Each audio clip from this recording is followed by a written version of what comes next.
Shall we start? Just a minute.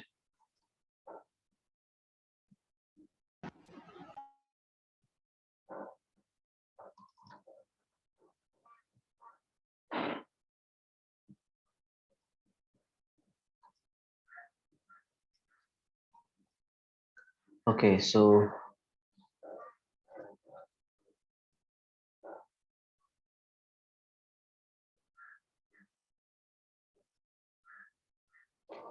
today, and we are going to start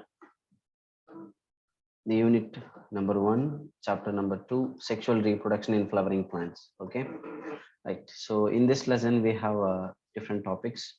The first one is organs of angiosperms. I mean the flower. Okay, so basic structures of flower. And the second one is different events which takes place in during fertilization.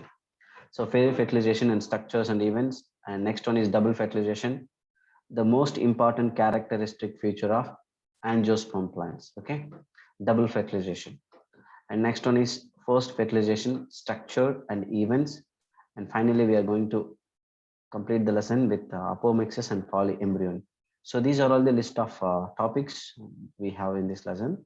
And every topic is very important. And first in the pre-fertilization structures and events, there are two questions already. Okay, one question from 2018 and another one is 2020 21 and another.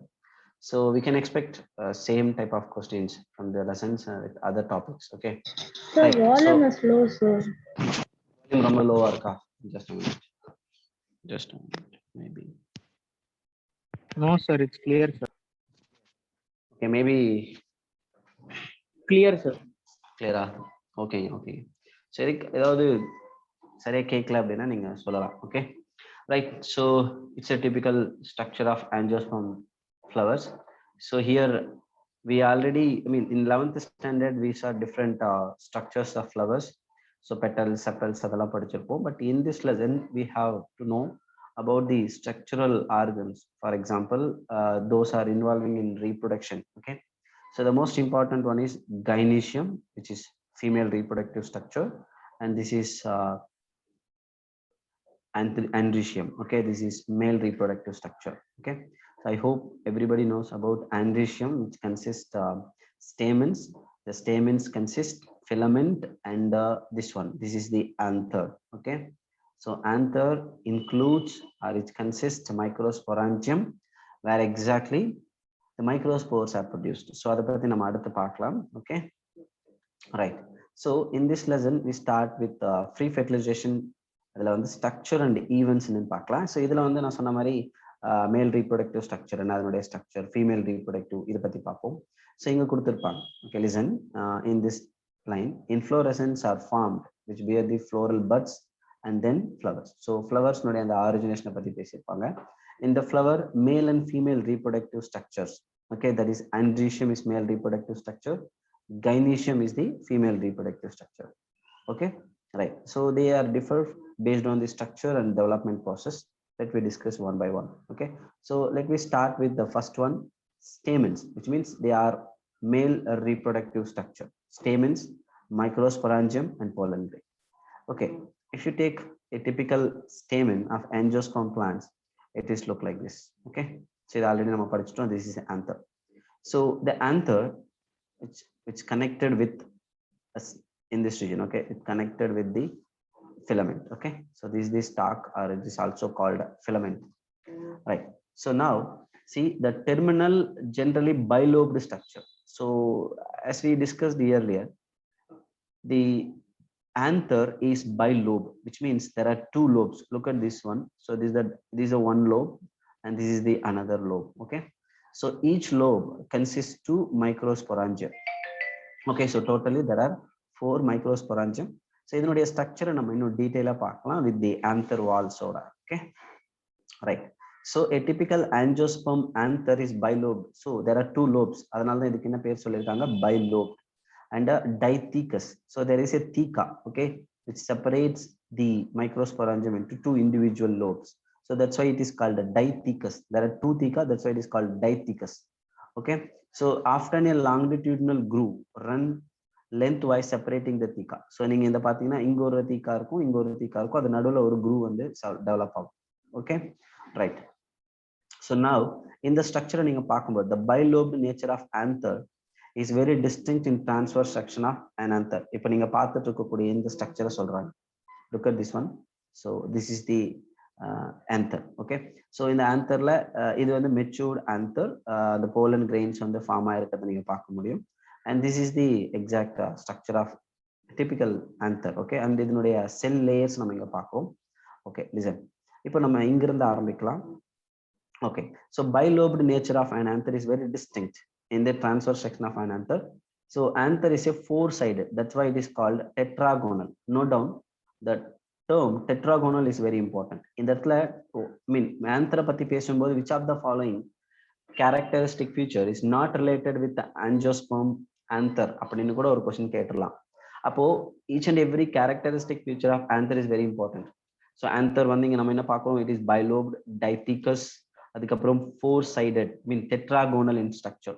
So இதெல்லாம் கொடுத்துட்டு லாஸ்ட்ல fourth ஒன்ல all the above அப்படின்னு கொடுக்கலாம். So அப்போ we have to analyze line by line, word by word. அப்போ இங்க நம்ம பார்க்கும்போது anther பத்தி கொடுத்திருக்கக்கூடிய இன்ஃபர்மேஷன் இதுதான். இது எப்படியெல்லாம் கொஸ்டினா கேட்பாங்கன்னு சொல்லியிருக்கேன். Now in this anther which is four sided or tetragonal, which consisting four microsporangia. Look at this diagram. So இங்க நீங்க பாத்தீங்கன்னா, so this is the microsporangium 2, 3 and 4, right? So this is the theca will run here, okay, in this region.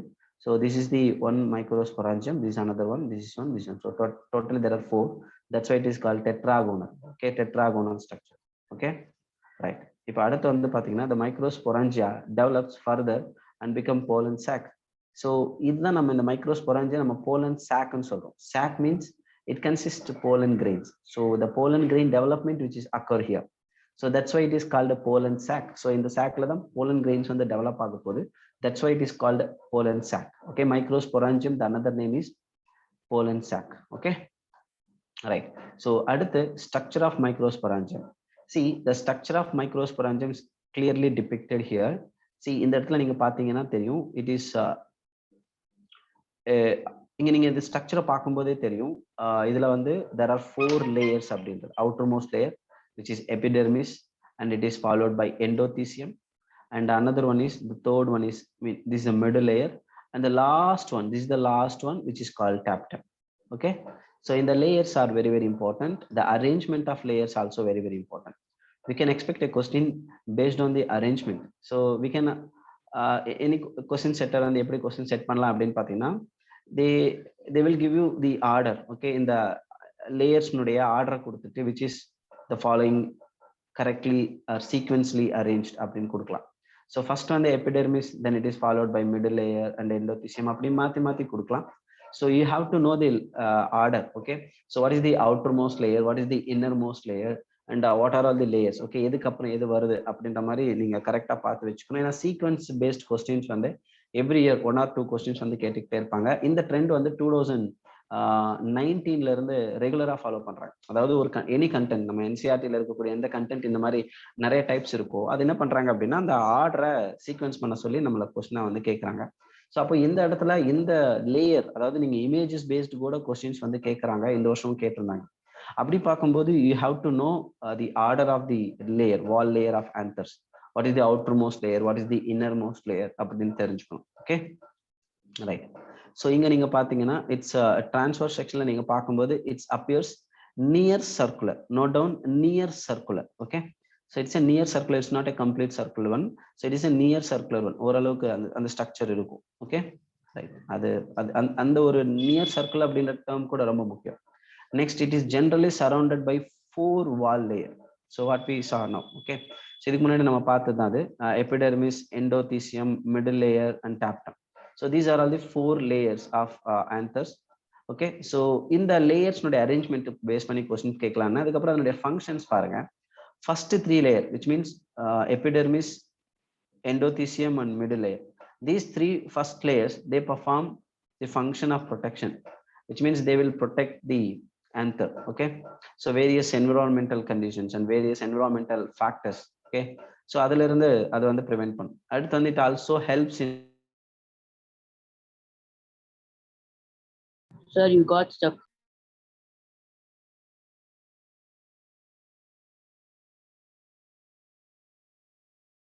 Sir. Sir, we can't hear you.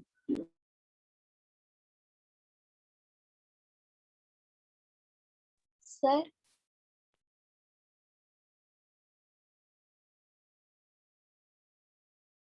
Sir, video and audio stopped, sir.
Network issue இருந்துச்சு. ஒரே நிமிஷம்.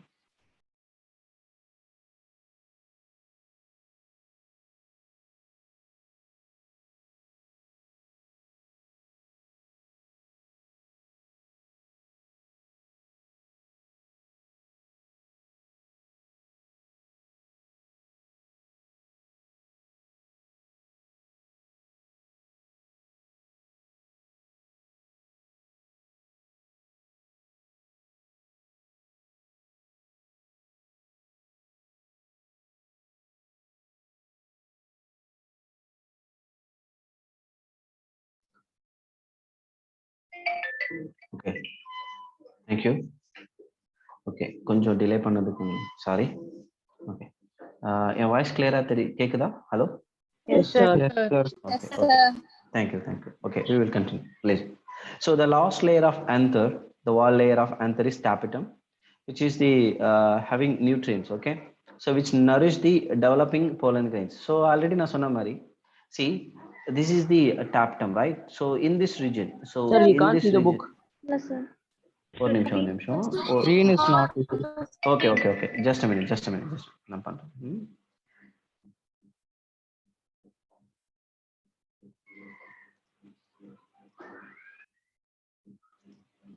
No, it is visible. Yes, sir. Yes, sir. Okay. Okay. Right. Okay. Listen. So this region, which is called sporogeneous tissue. Okay. This is a very important tissue. So where the tapetum is surrounds. Okay. So in the tapetum and then in the sporogeneous tissue சுத்தி தான் வந்து arrange ஆயிருக்கும். So tapetum has nutrients. So these nutrients which is given to developing sporogeneous tissue. So why the nourishment is required for sporogeneous tissue நம்ம அடுத்து பார்க்கலாம். Because நம்ம சொல்ற அந்த important ஆன structures, microspores or pollen grains, they want to develop, right? When they want to develop, they require nutrients. So the nutrients provided by tapetum. So the most important characteristic feature of tapetum, there are two characters. The one is the work, the function. It nourishes the developing sporogenous tissue and the pollen grains. And the next important one is the tapetum layer cells, which consist dense cytoplasm. Note down the point. Okay, these are all the very important points. So we have here. Okay, seeing பாருங்க. It nourishes the developing pollen grains and cells of the tapetum possess dense cytoplasm. Of course நமக்கு ஒரு செல் அப்படின்னு சொல்லும்போது which consists dense cytoplasm, that is a general character, but you have to note down another important point. It is generally have more than one nucleus. Note down, it is very important characteristic feature of tapetum. Okay, so tapetum nuடைய அந்த ஒரு cells nuடைய characteristic is very important. ஏன் அப்படின்னு பார்த்தீங்கன்னா sometimes we may get a question like which of the following characteristic feature is not correct regarding tapetum அப்படின்னு கேட்டுறோம். So கரெக்டும் கேட்கலாம், இன்கரெக்டும் கேட்கலாம். அப்படி ஒருவேளை இன்கரெக்ட்னு கேட்டாங்க அப்படின்னா சப்போஸ் இந்த ஸ்டேட்மெண்ட்ஸ் வந்து மாறலாம். ஸோ இது இஸ் தி லாஸ்ட் லேயர் அப்படின்றதுக்கு பதிலாக மாற்றி கொடுக்கலாம். அப்புறம் இது நரிஷ்மெண்ட் கொடுக்குறது அப்படின்னு கொடுக்கலாம். அதுக்கப்புறம் it is only consist single nucleus அப்படின்னு கொடுக்கலாம். ஸோ மேக்ஸிமம் அப்படி கொடுக்க மாட்டாங்க, ஏன்னா எல்லா செல்ஸுமே சிங்கிள் நியூக்ளியஸ் இருக்கும். ஸோ ஜென்ரலாக கொடுக்கலாம். Tapetum which consist to more than one nucleus அப்படின்னு கொடுத்துலாம். அப்போ multi nuclear condition which is present in the tapetum அப்படின்னு கேட்கலாம். So which of the following layer of anther, இல்லைன்னா இப்படி கேட்கலாம், the cells of anther layer which consist more than one nucleus அப்படின்னு question கேட்கலாம். ஸோ அதனால you should note down these points. Okay, so this is very very important. So நான் இங்கே highlight பண்ணுற பாயிண்ட்டை I will give you some time. Okay, இது வந்து யாரெல்லாம் வந்து நோட்ஸாக இது பண்ணி எழுதணும்னு நினைக்கிறீங்களோ அவங்க வந்து ஜஸ்ட் இது எழுதுறீங்க. ஸோ டேப்டம் அப்படின்றது ஒரு சின்ன ஹெட்டிங் மாதிரி போட்டு இந்த ஸ்பேஸ் இருக்கு பாருங்க, இந்த என்சிஆர்டி கையில் வச்சுதான் எடுத்துக்கோங்க. இல்லை அப்படின்னா நீங்க நோட்ஸ்ல தனியா ஒரு நோட்ல வந்து நீங்க நோட்ஸ் எடுக்கிறீங்க அப்படின்னா டேப்டம்னு போட்டுட்டு அதுல வந்து இந்த பாயிண்ட் எழுதிக்கிங்க which consist more than one nucleus அப்படின்றது. ஓகே, ஸோ இப்போ நீங்க ஒன்றும் இல்லை, ஒரு ஸ்டேட்மெண்ட் பேஸ்ட் கொஸ்டினே கேட்கலாம். டேபிட்டம் ரிலேட்டடாவே ஒரு ஸ்டேட்மெண்ட் பேஸ்ட் கொஸ்டின் கேட்கலாம். அப்போ 4 ஸ்டேட்மெண்ட்டுக்கான இன்ஃபர்மேஷன் இருக்கா அப்படின்னா அஃப்கோர்ஸ் இது இருக்கு. ஸோ அதை தான் நம்ம இந்த இடத்துல பார்க்கணும். Okay, right. ஸோ அடுத்து வந்து பார்த்தீங்கன்னா நம்ம now we are going to discuss about this sporogenous tissue. So நான் சொன்ன மாதிரி இதை யங் ஆந்தர். ஓகே, ஸோ அதில் இருக்கும், அது எங்கே இருக்கும்போது இட் இஸ் டெவலப்பிங்.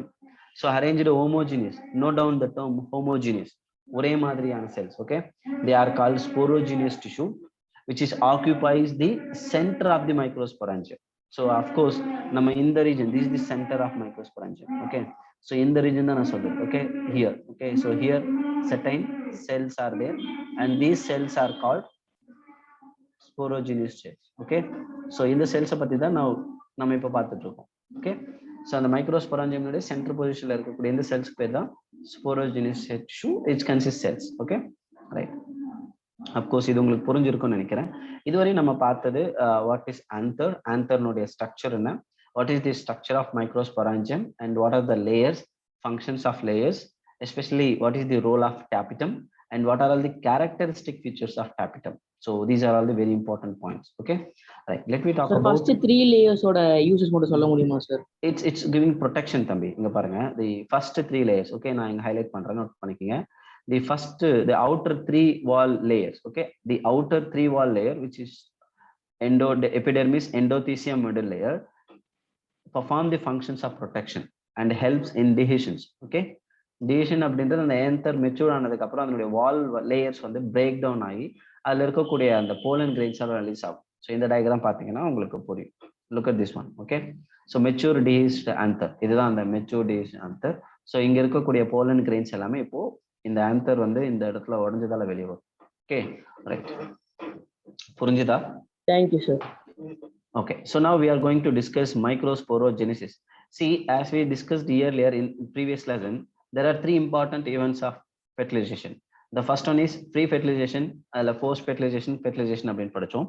Pre fertilizationல வந்து gametogenesis அப்படின்ற ஒரு process படிச்சோம், which means gamete production. So here the male gametes are microspores. So அப்போ இந்த மேல் கேமெட்ஸ்ல தான், மேல் கேமெட்ஸ்ன்றது மைக்ரோஸ்போர்ஸ்ல இருக்கு. அப்போ அந்த மைக்ரோஸ்போர்ஸ் ப்ரொடியூஸ் ஆகக்கூடிய ப்ராசஸ் பேர் தான் microsporogenesis.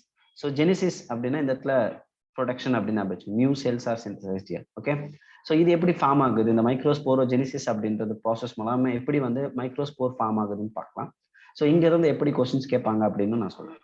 As the anther develops, the cells of sporogenous tissue undergo meiotic division. So this is another very very important fact we have to know. So இப்போ நீங்க இந்த ஆர்டர் வந்து தெளிவா தெரிஞ்சுக்கோங்க. ஸோ நான் இங்க அந்த இது எப்படி கொஸ்டின்ஸ் கேட்பாங்க அப்படின்னு நான் சொல்றேன். ஓகே, சி இப்போ நம்ம ஃபர்ஸ்ட் ஆரம்பத்துல என்ன படிச்சோம் அப்படின்னா this is the sporogenous tissue. Okay, so இங்க வந்து sporogenous tissue. Okay, so this is sporogenous tissue. Okay, sporogenous tissue. Now in the sporogenous tissue la irukkudiya some cells are mature, so they matured into pollen mother cell. Okay, they are called pollen mother cells. Those sporogenous tissue which mature, so mature develop on the cells நம்ம என்ன சொல்றோம், pollen mother cells are microspore mother cell அப்படின்னு சொல்லுவோம், MMC, microspore mother cell. And these microspore mother cells, they divide. இங்க வந்து division அப்படின்றது ரொம்ப ரொம்ப important. என்ன type of division நடக்குது, because they are diploid in nature, so they are diploid cells. Okay, so when they diploids, they are the cells exactly going to produce gametes. அப்போ gametes அப்படின்றது நமக்கு எல்லாருக்கும் தெரியும், அது haploids தான் இருக்கும். so gametes அப்படின்றது haploids. Okay, so அப்போ இங்க haploids அப்படின்றது என்ன அப்படின்னு பார்த்தீங்கன்னா pollen grains, அதாவது நம்ம microspores அப்படின்னு சொல்றோம். Okay, right. அப்போ இங்க pollen mother cell, when it is divide meiotically, so the division process is meiosis. Note down the meiosis is very important. ஏன்னா சம்டைம்ஸ் வந்து மியாசிஸ்க்கு பதிலாக மைட்டாசிஸ் அப்படின்னு கொடுத்து நம்மளை கன்ஃபியூஸ் பண்ணலாம். எப்படி கேட்கலாம், ஒரு ஸ்டேட்மெண்ட்ல the pollen mother cell or microspore mother cell. Sir, again your screen got stuck.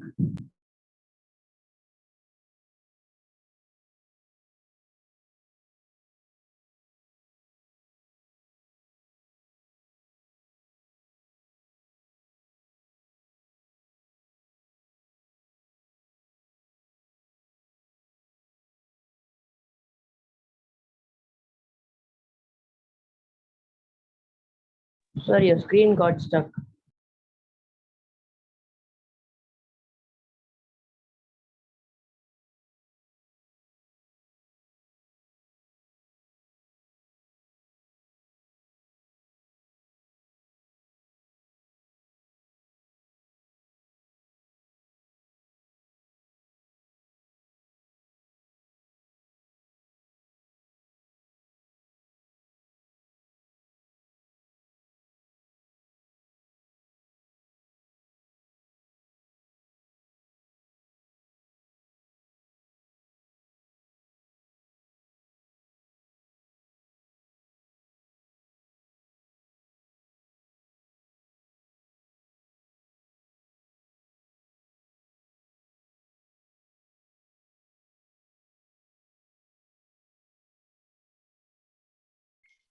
I'm really sorry, இன்னைக்கு எனக்கு எங்க சிக்னல் ரொம்ப வீக்கா இருக்கு.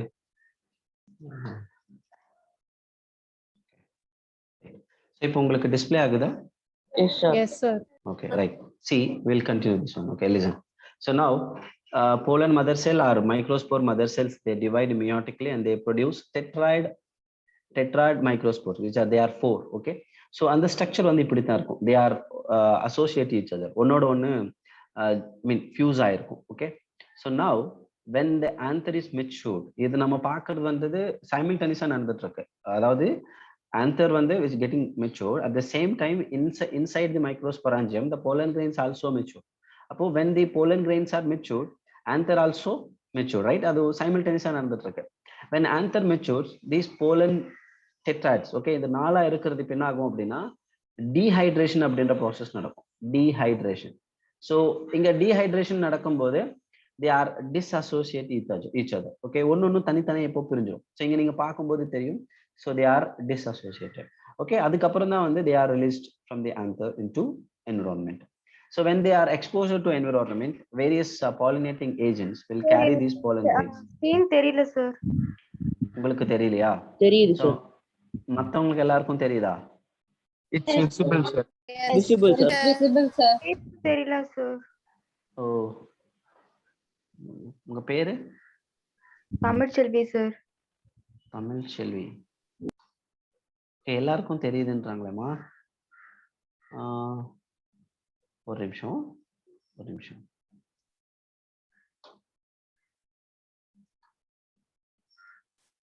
இப்போ உங்களுக்கு தெரியுதா? நான் மறுபடியும். Yes sir. Okay, right. Okay, listen.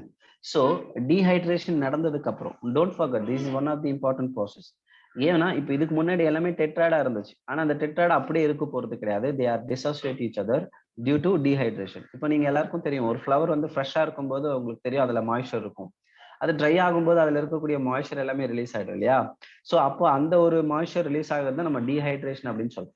So due to dehydration, these tetrads are dissociate each other and they are released into atmosphere, I mean environment.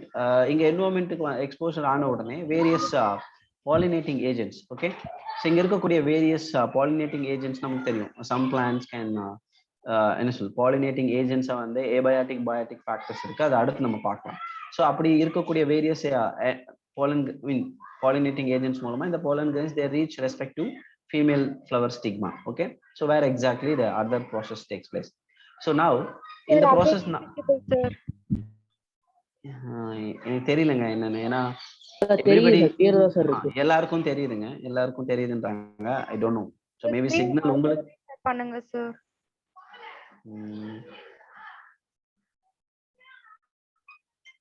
It's okay. Okay sir. இப்போ எல்லாருக்கும் தெரியுது இல்லைங்களா? Yes, sir. Okay, so once again I will repeat the process which is called microsporogenesis. Okay, so microsporogenesis nothing but இந்த இடத்துல microspores develop ஆகக்கூடிய அந்த ப்ராசஸ்க்கு பேர் தான் மைக்ரோஸ்போரோஜெனிசிஸ். அந்த ஆர்டர் எப்படி நடக்குதுன்னு தெரிஞ்சுக்கணும். ஸோ ஃபர்ஸ்ட் ஆஃப் ஆல் நம்ம என்ன தெரிஞ்சுக்கணும்னா, there is a sporogenous tissue, homogeneous sporogenous tissue. The sporogenous tissue, there are some cells of sporogenous tissue which matured and they are called pollen mother cell or microspore mother cell. And these microspore mother cells divide meiotically and they produce microspore tetrads, and these tetrads join together. When the anther matures, the dehydration process takes place. Due to dehydration, they are separated, they are dissociated, and they are released into environment. Okay, so this is the very important process. You have to know the process. Okay, so இதுல events வந்து ரொம்ப முக்கியம் என்னன்னா இந்த division தான். எந்த செல் எந்த மெத்தட்ல டிவைட் ஆகுதுன்றது क्वेश्चन கேட்கலாம். Okay, right. See, as each cell of sporogenous tissue which is capable of giving rise to a microspore tetrad. Okay, each cell. So each, ஏன்னா இங்க பாருங்க, each and every sporogenous cell which is diploid in nature. So ஒரு diploid cells தான் வந்து ஒரு haploid produce பண்ண முடியும். Okay, right. So each one is potential pollen or microspore mother cell. The process formation of microspore from the pollen mother cell through meiosis is called microsporogenesis. So what we already discussed. So microspores, as they are formed, they are arranged in a cluster of 4 cells. So இங்க நீங்க cluster அப்படின்றத நம்ம மொத்தமா சொல்லியிருந்தோம்ல, அது ஒண்ணா ஜாயினா தான் இருக்கும் அப்படின்னு. கரெக்ட். ஸோ அதுதான் இவங்க என்ன சொல்றாங்கன்னா இந்த இடத்துல microspore tetrads அப்படின்னு சொல்றோம். As the anther matures and dehydrates, so see the dehydration takes place. So due to dehydration, the microspores dissociate from each other and develops into pollen grains. Okay, so finally நமக்கு என்ன இந்த இடத்துல produce ஆகுது அப்படின்னா pollen grain. So that's why the process is called microsporogenesis. Okay, right. இதுல யாருக்காவது doubt இருக்கா? No sir. Okay, clear. இப்போ எதுவும் டவுட் இல்லைல்ல? ஓகேங்க. ஸோ அடுத்து பாருங்க, இப்போ அடுத்து நம்ம என்ன பார்க்க போறோம் அப்படின்னா, what is pollen grain and what are all the characteristic features are there. So another very very importantங்க, நீங்க இதுவரையும் 2017ல இருந்து கேட்ட கொஸ்டின் பேப்பர்ஸ்ல 2018ல இருந்தும், ஓகே நான் ஆல்ரெடி சொல்லியிருக்கிற மாதிரி 2018 அண்ட் 2021 இந்த 2 வருஷம் கொஸ்டின் பேப்பர் நீங்க எடுத்து பார்த்தீங்கன்னா pollen grains இருந்து கொஸ்டின்ஸ் கேட்டிருந்தாங்க. ஓகே, ஸோ அப்போ அடுத்த வருஷம் கேட்கறதுக்கு சான்சஸ் இருக்கா அப்படின்னா நிறைய ஃபேக்ட்ஸ் இருக்கு. ஸோ அதனால கேட்கறதுக்கான சான்சஸ் இருக்கு. Okay, so different structures of pollen grains இங்க கொடுத்துருப்பாங்க. So they will be vary, ஏன்னா different plants have different type of pollen grains depend upon the conditions where they are growing. So அந்த கண்டிஷன்ஸ்க்கு ஏற்ற மாதிரி அது வந்து ஸ்டேபிளா இருக்கணுன்றதுக்காக their structures different. Okay, for example இங்க நீங்க பாத்தீங்கன்னா pollen grains are generally spherical. So note பண்ணிக்கோங்க, the general structure of pollen grains are spherical and அதனுடைய இது பார்க்கும்போது, ஓகே சைஸ் பார்க்கும்போது 20 to 50 micrometer in diameter. So note down, this is the facts. நான் முன்னாடி சொல்லியிருக்கேன், சில நேரங்களில் நமக்கு we can expect a statement based or fact based questions. So இங்க வந்து பாத்தீங்கன்னா generally spherical and 20 to 25 to 50 micrometer in diameter அப்படின்றது ஒரு ஸ்டேட்மெண்ட்டை கொடுத்தலாம். அப்படியே என்சிஆர்டியில் இருக்கக்கூடிய இந்த லைனை அவங்க வந்து காப்பி பண்ணி பேஸ்ட் பண்ணிடலாம் கொஸ்டினை. அது அந்த மாதிரி கொஸ்டின்ஸ் நிறைய கேட்டிருக்காங்க, அந்த மாதிரி நடக்கிறதுக்கான சான்சஸ் நிறைய இருக்கு. ஸோ அதனால you have to underline these lines. Okay, and it has prominent 2 layer. So நமக்கு இங்க பார்க்கும்போது தெரியும், this is outer most layer, this is inner most layer. So outer most layer அப்படின்னு நம்ம இந்த இடத்துல என்ன சொல்றோம் அப்படின்னா எக்ஸைன் அப்படின்னு சொல்லுவோம். This is just a minute. Okay, listen. So this is exine. sorry, this is intine. Okay, this is exine, this is intine, this is intine. Okay, right. So in the exine இருக்கு இல்லையா, இந்த exine which is very very important respect to exam. So இப்போ நமக்கு examination point of view questions கேட்கறதுக்கான chances இருக்கக்கூடிய ஒரு content தான் இது exine அப்படின்றது. என்ன நல்லா கவனிங்க, the outermost layer தான் exine, correct? So the outer layer called exine, which is made up of sporopollenin. Note down the term sporopollenin. So this is the very important and the most resistant organic material. Note down. அந்த explanation கொடுத்துருக்கிறது ரொம்ப முக்கியம். என்னன்னு கொடுத்துருக்காங்க பாருங்க, அவங்க கொடுத்துருக்கக்கூடிய point ரொம்ப கிளியரா இருக்கு. ஓகே, ஸோ என்ன கொடுத்துருக்காங்க, it is outermost layer. Okay, so most resistant organic material. Okay, which is note. So அப்போ இது எதுக்கெல்லாம் வந்து ரெசிஸ்டண்டா இருக்கும் அப்படின்னா, it can withstand high temperature. So this is the first fact you have to know. And second one is even strong acids also not destroying these, they might this sporopollenin. Strong acids ஆல கூட இது digest ஆக முடியாது. Next even alkali கூட இது ஒன்றும் பண்ணாது. And the most important one is no enzyme, okay, so far discovered which is going to degrade this sporopollenin. அப்போ these are all the very important facts about sporopollenin. So இப்போ உங்களுக்கு வந்து ஒரு question கேட்கலாம், which of the following statement which is incorrect related with the sporopollenin அப்படின்னு கேட்கும்போது, these are all the facts. Okay, இந்த லைன்ல இருந்து ஒரு 4 ஸ்டேட்மெண்ட் கொடுத்துட்டு which is correct or incorrect ன்னு கேட்கலாம். ஓகே, ஸோ இப்போ ஒன்றும் இல்லை, which of the following, okay, இங்க இருந்து பாருங்க. ஓகே, ஸோ இப்படி கேட்கலாம், the sporopollenin with stand அப்படின்னு கொடுத்துட்டு இந்த ஆப்ஷன்ஸ் ஒன்றுன்னு கொடுக்கலாம், டெம்பரேச்சர், ஸ்ட்ராங் ஆசிட்ஸ், ஆல்கலி, அப்புறம் ஆல் தி அபோவ் அப்படின்னு கொடுக்கலாம். ஸோ அதனால you have to no all these points. Okay, next, the exine is not continuous layer அப்படி நான் சொல்றேன், which is not continuous layer. இப்போ நீங்க இங்க பார்க்கும்போது it's a continuous layer மாதிரி தெரியும், but it is not continuous layer because the region where sporopollenin is absent, எங்க ஒரு ரீஜன்ல மட்டும் sporopollenin இருக்காது. அந்த sporopollenin absent இருக்கக்கூடிய அந்த ரீஜனுக்கு என்ன பேர் அப்படின்னா germ pore. Note down, it's very important. அப்போ the pollen grain exine as a prominent aperture. அப்போ உங்களுக்கு கொஸ்டின்ஸ் எப்படி கேட்பாங்க அப்படின்னா, ஒரு ஸ்டேட்மெண்ட் பேஸ்ட் கொஸ்டினோ இல்லைன்னா வந்து ஒரு ஃபேக்ட் பேஸ்ட் கொஸ்டினோ கேட்கலாம். எப்படி கேட்கலாம், த போலன் கிரெயின் இங்க எக்ஸைன் கொடுத்துருக்காங்க, இன்ஸ்டெட் ஆஃப் எக்ஸைன் இன்டைன் அப்படின்னு கொடுத்துட்டு as a prominent aperture called germ pore. சிம்பிளா சொல்லணும்னா அவங்க ஆக்சுவலி இங்க germ pore which is present in exine, ஆனா அவங்க என்ன கொடுக்கலாம் அப்படின்னா இன்டைன்ல இருக்கிற மாதிரி ஒரு ஸ்டேட்மெண்ட்டை கிரியேட் பண்ணலாம். So which is incorrect. So they ask us to select which is incorrect. Okay, so sporopollenin is absent. Where sporopollenin is absent, okay, which is called germ pore. So germ pore எந்த லேயர்ல இருக்கு அப்படின்னு கேட்டாங்கன்னா எக்ஸைன்ல இருக்கு, not intine. Okay, I hope இந்த lines உங்களுக்கு கிளியரா புரிஞ்சிருக்கும்னு நினைக்கிறேன். நெக்ஸ்ட் இப்போ நம்ம ஃபர்தரா மூவ் பண்ணலாம். Okay, listen. So okay.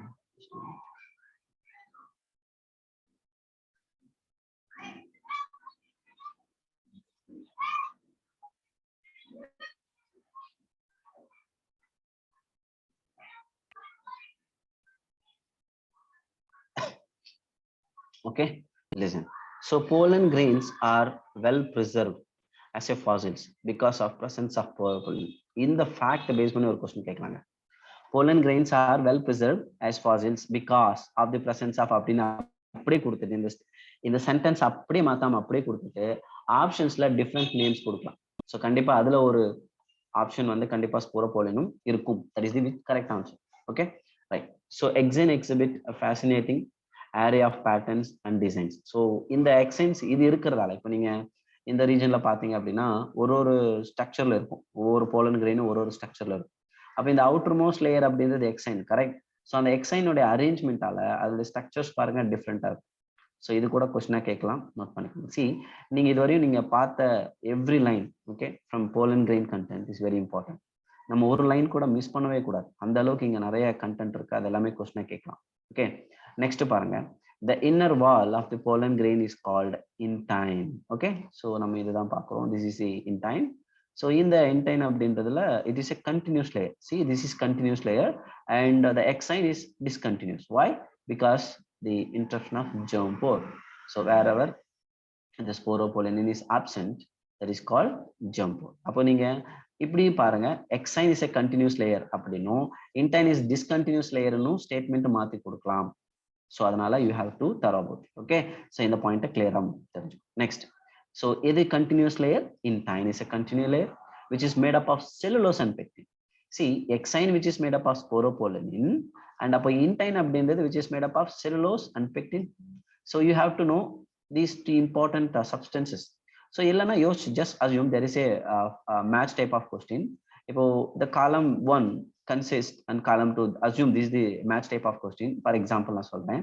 So column 1 which consists the layer of pollen grain, maybe it is இது வந்து exine இருக்கலாம், இல்லனா வந்து பாத்தீங்கன்னா செகண்ட் வந்து intine ஆவும் இருக்கலாம். இப்போ exine நேரா என்ன கொடுக்கலாம்? ஸ்போரோபோலின் அப்படின்னா கரெக்டான மேட்ச். ஆனா அதுக்கு பதிலா இந்த இடத்துல மேபி செல்லுலோஸ் அண்ட் பெக்டின் கொடுத்தாங்கன்னா இன்கரெக்ட். ஸோ அப்படி ஸ்போரோபோலின் இங்கேயும் அந்த பெக்டின் அண்ட் செல்லுலோஸை மாத்தியும் கொடுத்து நம்மளை கன்ஃபியூஸ் பண்ணலாம். So match type of question கேட்கறதுக்கும் இந்த இடத்துல சான்சஸ் இருக்கு. அதனால you have to know these substances and which substance present which layer அப்படின்றத தெரிஞ்சுக்கணும். So intine which continuous layer which is made up of cellulose and pectin, and exine is discontinuous layer because certain region sporopollen is absent which is called jump. Okay, so இது உங்களுக்கு clear ஆ புரிஞ்சிருக்கும்னு நினைக்கிறேன். So let's move into the next one. See, the pollen grains. Okay, so இங்க நீங்க பாத்தீங்கன்னா தெரியும் the pollen grain. So this is the pollen grain. இங்க நீங்க இந்த ஸ்ட்ரக்சரை பார்க்கும்போது தெரியுது. So இந்த இடத்துல there are two cells. Okay, one is vegetative cell, the another one is generative cell, right? So this is the vegetative which is larger one, then the generative one. So among these two cells, the pollen grain consists these two cells. The one is vegetative is the larger than generative cell. And sometimes based on the structure also we can expect a question. So instead of generative cell is smaller one, actually அவங்க என்ன கொடுக்கலாம் அப்படின்னா it's a larger one அப்படின்னு கொடுக்கலாம். So ஆனா எக்ஸாக்டா சொல்லணும் அப்படின்னா vegetative cell is the larger one because it consists nutrients. So இதுல ரொம்ப முக்கியமான characteristic feature, this is nutrients. So what is the role of vegetative cell அப்படின்னா டெவலப்பிங் ஜெனரேட்டிவ் செல்லுக்கு தேவையான நரிஷ்மெண்ட்டை இந்த வெஜிடேட்டிவ் செல்லு தான் கொடுக்குது. அப்போ நீங்க இப்படி யோசிச்சு பாருங்களேன், there are two cells or two region அப்படி எடுத்துக்கலாம் which is having a nourishment characters. First one is tapetum, படிச்சோம் ஞாபகம் இருக்கும்னு நினைக்கிறேன். Tapetum which nourish the developing sporogeneous cells, and இங்க vegetative cell also has nourishment activity, so it's nourishing the generative cells. அப்போ questions வந்து generative cell and tapetum அப்படின்றது அந்த கொஸ்டினுக்கு ஆன்சர் ஆகும். Which of the following pair of cells which providing nourishment to respective cells அப்படின்னு கொடுக்கலாம். அப்படி கொடுக்கும்போது you have to know generative cell and tapetum both having the feeding capacity. Okay, so அது ரெண்டுமே ஞாபகம் வச்சுக்கணும். It's very important. Now, and we also discuss about certain characteristic features of vegetative cell. It is a larger and it consists nutrients is the two important facts. And apart from these two, we also know another very important character, that is it has a nucleus but it is irregular in shape. See, look at this one. The vegetative cell is bigger, has abundant food reserve, and a large irregularly shaped nucleus. Note down the term is very important, irregularly shaped nucleus. So vegetative cell has irregularly shaped nucleus, and instead of vegetative cell they will give you generative cell. So it is incorrect. Maybe நான் ஏன் இங்க வந்து எல்லாமே incorrect சொல்றேன்னா because the fact is correct. So whatever the statement and facts is here which is correct. So ஒரு question செட்டர் அதை எப்படி மாற்ற முடியும்? அப்படியே கொடுக்க முடியும் கரெக்டா, இல்லைன்னா இன்கரெக்டா கொடுக்க முடியும். ஸோ கரெக்டா இருக்கிறது நம்ம மறுபடியும் சொல்ல வேண்டாம். அதனால இன்கரெக்டா கேட்கறதுக்கான என்னென்ன சான்சஸ் இருக்குன்னு சொல்லிடுறேன். So now let me discuss about generative cell. The generative cell is small, as we saw here, right? So floating in the cytoplasm of vegetative cell, and the cytoplasm, okay, இங்க நீங்க பாத்தீங்கன்னா spindle shape with the dense cytoplasm and a nucleus. அப்ப இங்க nucleus இருக்கு, but both the cells have nucleus, but it is very simple. Okay, generative cell இருக்கிறது ரொம்ப சிம்பிளா இருக்கும். Okay, but vegetative cell இருக்கக்கூடிய nucleus தான் வந்து irregular shapeல இருக்கு. So that is very important. Okay, so இங்க நம்ம பார்த்த எல்லா பாயிண்ட்ஸ்மே நீங்க क्वेश्चन எக்ஸ்பெக்ட் பண்ணலாம். ஒரு லைன் கூட நீங்க மிஸ் பண்ண முடியாது. உங்களுக்கு புரிஞ்சிருக்கும்னு நினைக்கிறேன். இப்போ நான் சொன்ன இந்த ஸ்டேட்மெண்ட்ல ஏதாவது டவுட் இருக்கா? No sir. Clear, right? Clear-ஆ புரிஞ்சதா? Right. So இப்போ நீ clear. shaped, இன்னொன்னு large, இன்னொன்னு என்ன சார்? ஓகே, இப்போ vegetative sell is the larger one, அது ஒரு கேரக்டர். செகண்ட் கேரக்டர் வந்து பாத்தீங்கன்னா இதுல நரிஷ்மெண்ட்டுக்கான நியூட்ரியன்ஸ் இருக்கு. ஜெனரேட்டிவ் செல்லுக்கு தேவையான இந்த வெஜிடேட்டிவ் செல்ல இருந்தா ஜெனரேட்டிவ் செல்லுக்கு தேவையான நியூட்ரியன்ஸ் கிடைக்கும். ஸோ அதுக்கான நியூட்ரியன்ஸ் இங்க இருக்குது. Second point. தேர்ட் பாயிண்ட் வந்து அதனுடைய நியூக்ளியஸ் வந்து இர்ரெகுலர் ஷேப்ல இருக்குன்னு கொடுத்துருக்காங்க. புரியுதுங்களா? Yes sir, thank you. Okay, now see, look at this pollen grain which consists two cells, vegetative cell, another one is generative cell. See, look at these lines. In over 60%, note down the term, okay, in that the average 60% of angiosperms, the pollen grains are shed at this two cell stage. At this two cell stage abna, the pollen grains which consist generative cell and one vegetative cell, only two cell stage. அப்ப நீங்க யோசிச்சு பாருங்க, 60% அப்படின்னா remaining 40% they have another mechanism. அப்ப உங்களுக்கு இந்த இடத்துல ஒரு ஸ்டேட்மெண்ட் பேஸ்ட் क्वेश्चन கேட்கலாமா? Majority of angiosperms are 3 cell stage pollen grain. They release 3 cell stage pollen grain in கொடுத்தா statement incorrect. அப்படிதானேங்க? புரியுதா நான் என்ன சொல்ல வரேனே? Yes, See, sir. 60% of angiosperm pollen grains shed at 2 cell stage. But in remaining species, the generative cell divides mitotically to give rise to two male gametes before pollen grains are shed. அதனால இத நம்ம என்ன சொல்றோம்? 3 cell stage. See, இப்போ நீங்க இந்த ஒரு nucleus வந்து 2 cell stage ன்னு சொல்றீங்க. இது வெளிய வரும்போது இதுல 2 செல் தான் இருக்கு. ஆனா அந்த ரிமைனிங் இருக்கக்கூடிய ஸ்பீசிஸ்ல 3 cell stage வருதுன்னா என்ன அர்த்தம்னா, the generative cell இருக்கு இல்லையா, this generative cells, it is divided into two. Okay, so இங்க வந்து பாத்தீங்கன்னா அஃப்கோர்ஸ் இப்படி நீங்க எடுத்துக்கலாம். ஓகே, ஸோ இப்படி எடுத்துக்கிட்டீங்கன்னா இங்க 2 கேமெட்ஸ் இருக்கும் இப்படி. ஸோ அப்போ a single pollen grain which consists 3 cells, right? So these two are gametes. Okay, these two are gametes and this is vegetative cell. So one vegetative cells, 2 male gametes, there are 3. So these are all the 3 cell stage plants. Okay, அப்போ உங்களுக்கு வந்து 3 cell stage plants வந்து அதனுடைய pollen grainsல இருக்கக்கூடிய generative cell ஆந்தர்க்குள்ள இருக்கும்போதே அது mitosis மெத்தட்ல divide ஆகுது. அந்த பாயிண்ட் உங்களுக்கு தெரியணும். ஆனா ரிமைனிங், அதாவது நீங்க பாக்குற அந்த 60% ஆஃப் ஆஞ்சியோஸ்பர்ம்ஸ் வந்து அது எப்ப சார் இந்த ஜெனரேட்டிவ் செல்ஸ் கேமெட்டா பிரியும் அப்படின்னு பாத்தீங்கன்னா அங்க ஒரு சின்ன டிஃபரன்ஸ் இருக்கு. சி, இப்போ இந்த போலன் கிரெயின்ஸ்னுடைய ரோல் என்ன? They has to travel along the way. Okay, so அதே வரணும். ஓகே, டிஃப்ரெண்ட் பாலினேட்டிங் ஏஜென்ட்ஸ் மூலமா வரணும் இல்லையா? ஸோ அப்படி வரும்போது நமக்கு இந்த இடத்துல என்ன தெரிஞ்சுக்கணும் அப்படின்னா, லிசன். ஸோ இப்போ நமக்கு வந்து female reproductive structure. Okay, so இதுதான் வந்து ஃபீமேல் ரீப்ரொடக்டிவ் ஸ்ட்ரக்சர். ஸோ இது gynoecium which consists 3 important region. Okay, stigma, style and ovary. So இந்த ஸ்டிக்மால, okay, so this is stigma. Okay, இந்த ரீஜன்ல போலன் கிரெயின் வந்து இந்த இடத்துல விடும். So when the pollen grain reach the stigma, so there is a phenomena which is called stigma pollen grain interaction. Okay, there is a pollen grain stigma interaction. With this interaction, stigma can select which is the correct one, the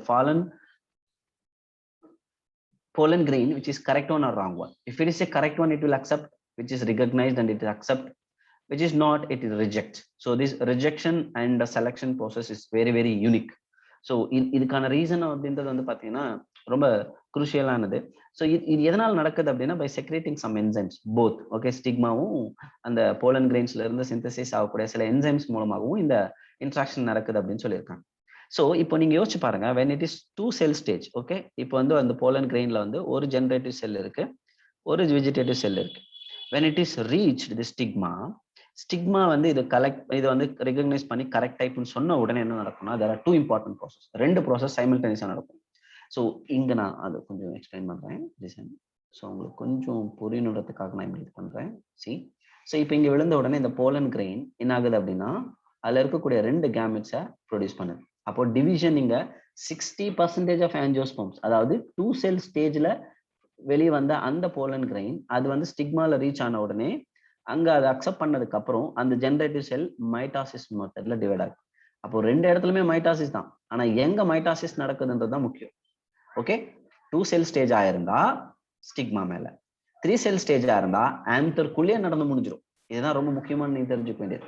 அப்ப இங்க வந்து mitosis நடந்த உடனே 2 gamete produce ஆயிடும். ஒரு process இது.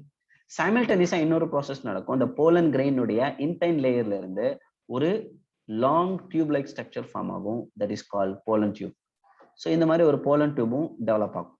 இப்போ இந்த ஜெனரேட்டிவ் செல்ல இருந்து ஃபார்ம் ஆன அந்த 2 கேமெட்ஸ் இங்க இருக்கு இல்லையா, the gametes are released into pollen tube. So they are traveling all the way. Okay, so இப்படி travel ஆயிட்டு இந்த இடத்துல, ஓகே நான் அதை பத்தி சொல்றேன். இப்போ இந்த ஸ்ட்ரக்சரை பார்ப்போம். This is the ovule. So இந்த ஓவியூல்குள்ள டிராவல் ஆகும். அதை அடுத்து பார்க்கலாம். So you have to know, இப்போ உங்களுக்கு தெரிய வேண்டியது என்னன்னா, அந்த pollen grain 60% of pollen grains, okay ஆஞ்சியோஸ்பர்மோட 60% ஆஃப் அந்த pollen grain they are straight at 2 cell stage. அப்போ 2 செல் ஸ்டேஜ்ல வந்தா அதுல இருக்கக்கூடிய ஜெனரேட்டிவ் செல் எங்க டிவைட் ஆகுது அப்படின்னா ஸ்டிக்மா மேல. 3 செல் ஸ்டேஜா இருந்தா அது மைக்ரோஸ்பொராஞ்சியம்குள்ளேயே, அதாவது ஆந்தர்குள்ளேயே அது வந்து மைட்டாட்டிக் டிவிஷன் மூலமா 2ஆ பிரிஞ்சிடும். ஸோ இந்த ஃபேக்ட் வந்து மறக்கக்கூடாது, இந்த கான்செப்ட் நீங்க மறக்கக்கூடாது. கொஸ்டின் வந்து இதுவரை இந்த கண்டென்ட்ல இருந்து கேட்டதே கிடையாது. ஸோ அது நம்ம இப்போ பேசின கண்டென்ட் எல்லாமே இங்க இருக்கு. ஸோ இங்க இருக்கு, நல்லா கவனிங்க. ஓகே, ஸோ இது வரையும் கேட்டது கிடையாது. மேபி நெக்ஸ்ட் இயர்ல நம்ம எக்ஸ்பெக்ட் பண்ணலாம். ஸோ அதனால நான் வந்து ஆல்ரெடி இந்த லெசன்ல இருந்து கேட்ட கொஸ்டின்ஸும் சொல்றேன். இப்போ சப்போஸ் அடுத்த வருஷம் கேட்கக்கூடிய சான்சஸ் இருக்கக்கூடிய கண்டென்ட்டும் சொல்லிடுறேன். நீங்க தான் கேர்ஃபுல்லா இதை நோட் பண்ணிக்கணும். Okay right. இப்போ அடுத்து பார்க்கலாம். The pollen grains are of many species cause severe allergic and bronchital affections. இது நம்ம எல்லாருக்கும் தெரியும் தானே. ஸோ சில ஆஸ்துமா ரிலேட்டடான ப்ரான்கைட்டிஸ் இந்த மாதிரியான இஷ்யூஸ் எல்லாம் சிலருக்கு வந்து இந்த ரெஸ்பிரேட்டரி ரிலேட்டடான டிசார்டர்ஸ் வந்து இந்த போலன் கிரெயின்ஸால சிலருக்கு வரும். ஸோ அவங்களுக்கு அலர்ஜி இருக்கும், அதிகமாக தும்மிட்டு இருப்பாங்க. ஓகே, அப்படி ஒரு பிளான்ட் வந்து நம்ம இந்தியாவுக்கு ஒரு இம்போர்ட், அதாவது வீட்டை நம்ம இம்போர்ட் பண்ணும்போது வந்த பிளான்ட் அது, தட் இஸ் பார்த்தீனியம். இதுக்கு இன்னொரு பேர் இருக்கு, கேரட் கிராஸ்.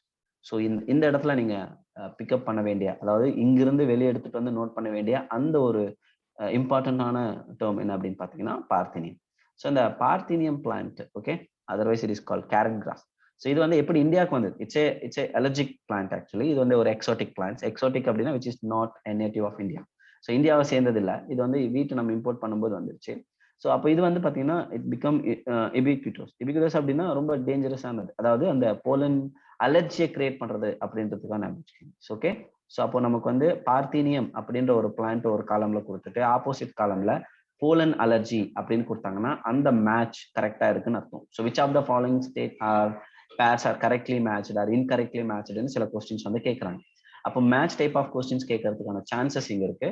ஸோ இது ஸ்டேட்மெண்ட் பேஸ்ட் கொஸ்டின்ஸும் கேட்கலாம், இல்ல மாத்தியும் கேட்கலாம். ஸோ பார்த்தீனியம் அப்படின்றது என்னன்னு கேட்கலாம். Parthenium is the allergic creating plant. Okay, இந்த இடத்துல pollen allergy create பண்ணக்கூடிய ஒரு plant. Okay, it's an exotic plant. It is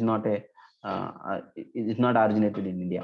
Okay, so இது எப்படி இந்தியாவுக்கு வந்தது அப்படின்றத நான் வச்சுக்கோங்க. வீட்டை நம்ம இம்போர்ட் பண்ணும்போது நமக்கு வந்துச்சு. Okay right. இப்போ நம்ம சில அதனால வரக்கூடிய பாதிப்புகளை பார்த்தோம், எஃபெக்ட்ஸ் என்னன்னு பார்த்தோம். இப்போ அதுல இருந்து நடக்கக்கூடிய பெனிஃபிட்ஸ் என்னன்னு பார்க்கலாம். So pollen grains are rich in nutrients. Of course நம்ம எல்லாருக்கும் தெரியும் போலன் கிரெயின்ஸ் அப்படின்றது it's natural product. Okay, so அப்போ இங்க வந்து பார்த்தீங்கன்னா it consist numerous nutrients. For example இதுல இருக்கக்கூடிய ப்ரோட்டீன் அண்ட் விட்டமின்ஸ் இதெல்லாமே வந்து வெஸ்டர்ன் கண்ட்ரீஸ்ல இருக்கிறவங்க வந்து டேப்லெட்ஸாகவும் சிரப்ஸாகவும் யூஸ் பண்றாங்க. ஸோ இங்க வந்து பி போலன் அப்படின்ற ஒரு டேப்லெட்ஸ் இருக்கு. ஸோ போலன் ப்ராடக்ட் நீங்க பார்க்கலாம். ஓகே, ஸோ டேப்லெட்டாகவும் இருக்கு இந்த இடத்துல, அதே மாதிரி அந்த ஷேஷாவும் இருக்கு. ஓகே, ஸோ இது வந்து பார்த்தீங்கன்னா அதிகமாக யார் யூஸ் பண்றாங்க அப்படின்னு பார்த்தீங்கன்னா அத்லெட்ஸ் அண்ட் ரேஸ் ஹார்சஸ்க்கும் வந்து இது கொடுக்குறாங்க. ஸோ அதனுடைய பர்ஃபார்மன்ஸ் வந்து இன்க்ரீஸ் பண்றதுக்காக. Okay right. நீங்க வந்து இந்த நார்கோ இதெல்லாம் இருக்கு இல்லையா, அந்த டோப்பிங் அப்படின்னு சொல்லுவாங்க, அதாவது இந்த ஸ்போர்ட்ஸ் பர்சன்ஸ் வந்து போதைப் பொருள் பயன்படுத்துறாங்களா அப்படின்லாம் செக் பண்ணுவாங்கல்ல, அந்த இதுல இது வர. ஸோ இட்ஸ் எ நேச்சுரல் இது. ஸோ பொதுவாக அவங்களுடைய மேபி அவங்களுடைய எனர்ஜி இது பண்றதா இருக்குமே தவிர அந்த கேட்டகரியில வராதுன்னு நினைக்கிறேன். எனக்கு கரெக்டா தெரியல, பட் இதுக்கு ஏதாவது இன்னும் கிளியரா வேணும்னா நான் சொல்றேன். ஓகே ஓகே, பிகாஸ் இது வந்து நேச்சுரல் ஃபுட் அப்படின்னு சொல்றாங்க, எப்படி நம்ம நார்மலா ஃபுட் எடுத்துக்கிறோமோ அந்த மாதிரி. ஸோ அதனால இது அந்த கேட்டகரியில வராது, அதனால அலோவ் பண்றாங்க. அத்லெட்ஸ் அண்ட் ரேஸ் ஹார்சஸ்க்கும் இது கொடுக்குறாங்க. ஓகே, ஸோ இப்போ நம்ம பார்த்தது அதனுடைய பெனிஃபிட்ஸ். Okay right. இப்போ நம்ம என்ன பார்க்க போறோம்னா வயபிலிட்டி அப்படின்ற ஒரு கேரக்டர் பார்க்க போறோம். இது இந்த கண்டென்ட்ல இருந்தா இப்போ 2021ல ஒரு கொஸ்டின் கேட்டாங்க. ஓகே, ஸோ அந்த கொஸ்டின் எங்க இருந்து கேட்டாங்க, எப்படி கேட்டாங்கன்றதை இப்போ நம்ம பார்க்கலாம். See, what is viability? Try to understand what is viability. First of all, viability என்னன்னு தெரிஞ்சுக்கோங்க. இப்போ என்னங்க வாய்ஸ் ஸ்டக் ஆகுதா?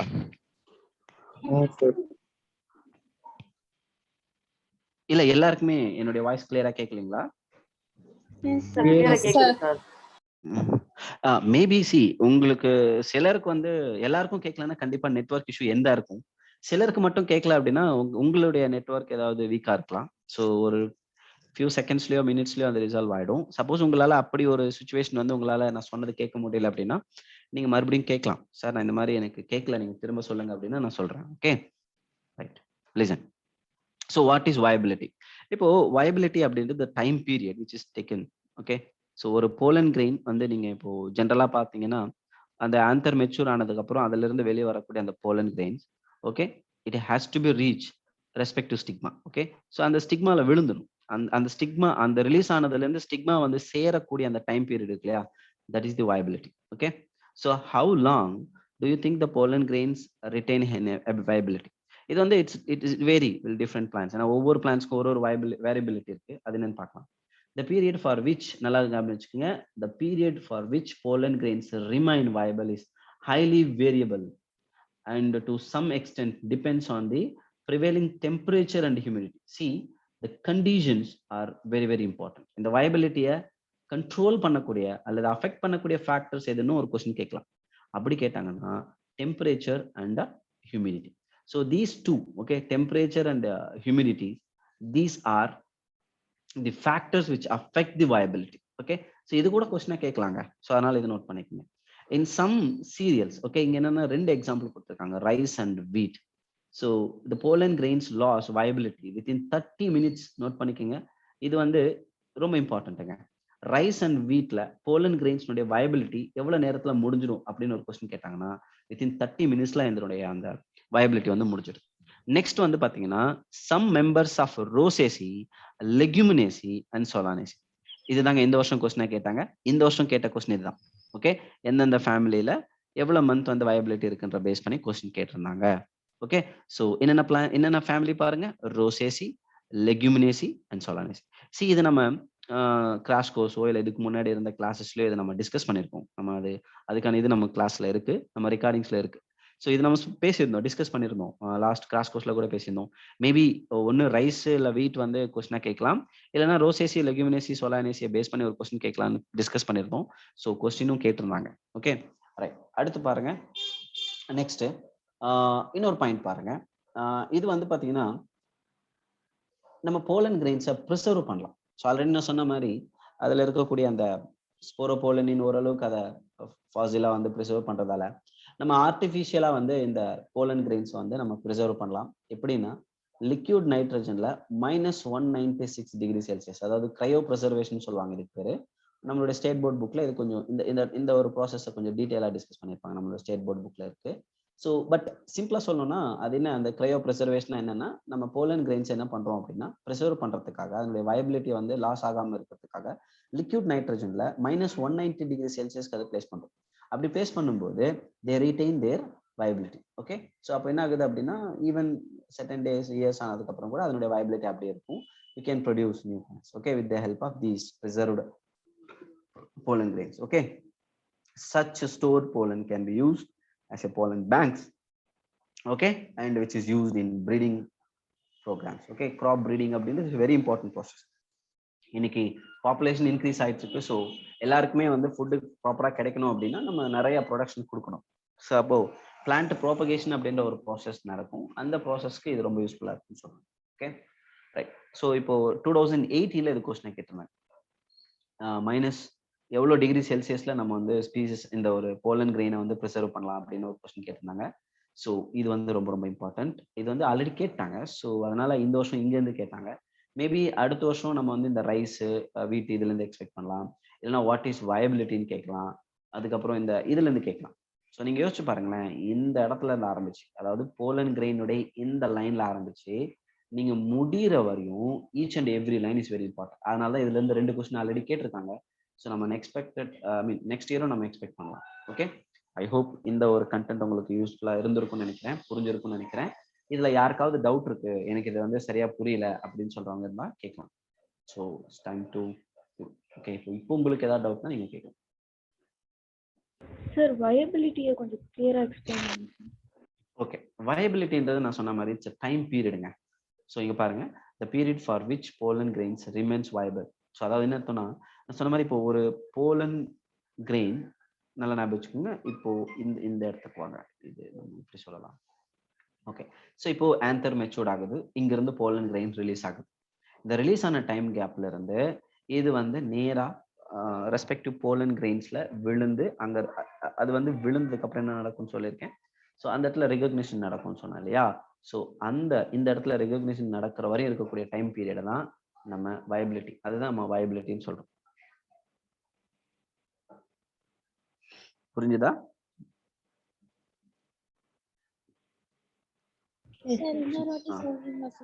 இந்த ஒரு நிமிஷம்.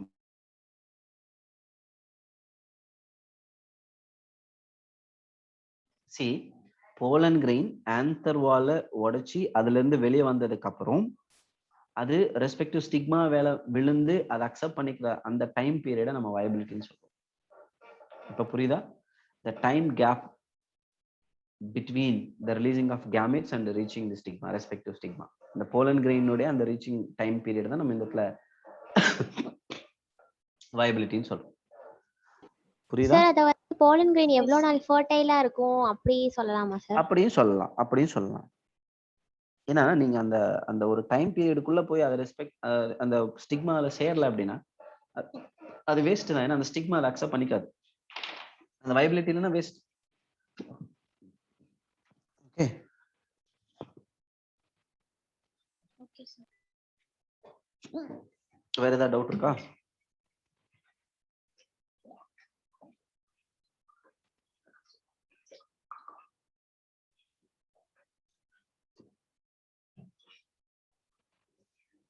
சார் எக்ஸேன் வந்துட்டு மேட் அப் ஆஃப் ஸ்போரோபோலின்னு சொன்னீங்க. ஆனா ஜெம்4 வந்துட்டு ஆப்சென்ட் ஃபார் ஜெம்4 வந்துட்டு அதுல ஸ்போரோபோலின் ஆப்சென்ட் சொல்றீங்க. அது எப்படி சார்? இல்ல நம்ம இல்ல ஹோல் மாதிரி இருக்குமா சார்? ஆமாங்க, ஒரு மைனூட் போர். அது ஆக்சுவலி மைனூட் போர். இப்போ இந்த மாதிரி இடத்துல ஒரு மைனூட் போர் இருக்கும் எக்ஸைன்ல மட்டும். அந்த இடத்துல ஸ்போரோபோலின் இருக்காதுங்க. அந்த இடத்துல மைக்ரோ அதாவது அந்த ஸ்போரோபோலின் வந்து இருக்காது. சாரி, எனக்கு கொஞ்சம் விக்கலா இருக்காதனால சரியா பேச முடியல. I'm really sorry. ஸோ உங்களால புரிஞ்சுக்க முடியலன்னு நான் மறுபடியும் சொல்றேன். ஸோ ஸ்போரோபோலின் வந்து எக்ஸைன்ல எந்த இடத்துல இல்லையோ அதுதான் நம்ம இந்த இடத்துல ஜெர்ம்போன்னு சொல்றோம். புரியுதா உங்களுக்கு? Sir thank you sir. ஓகே, வேற யாருக்காவது?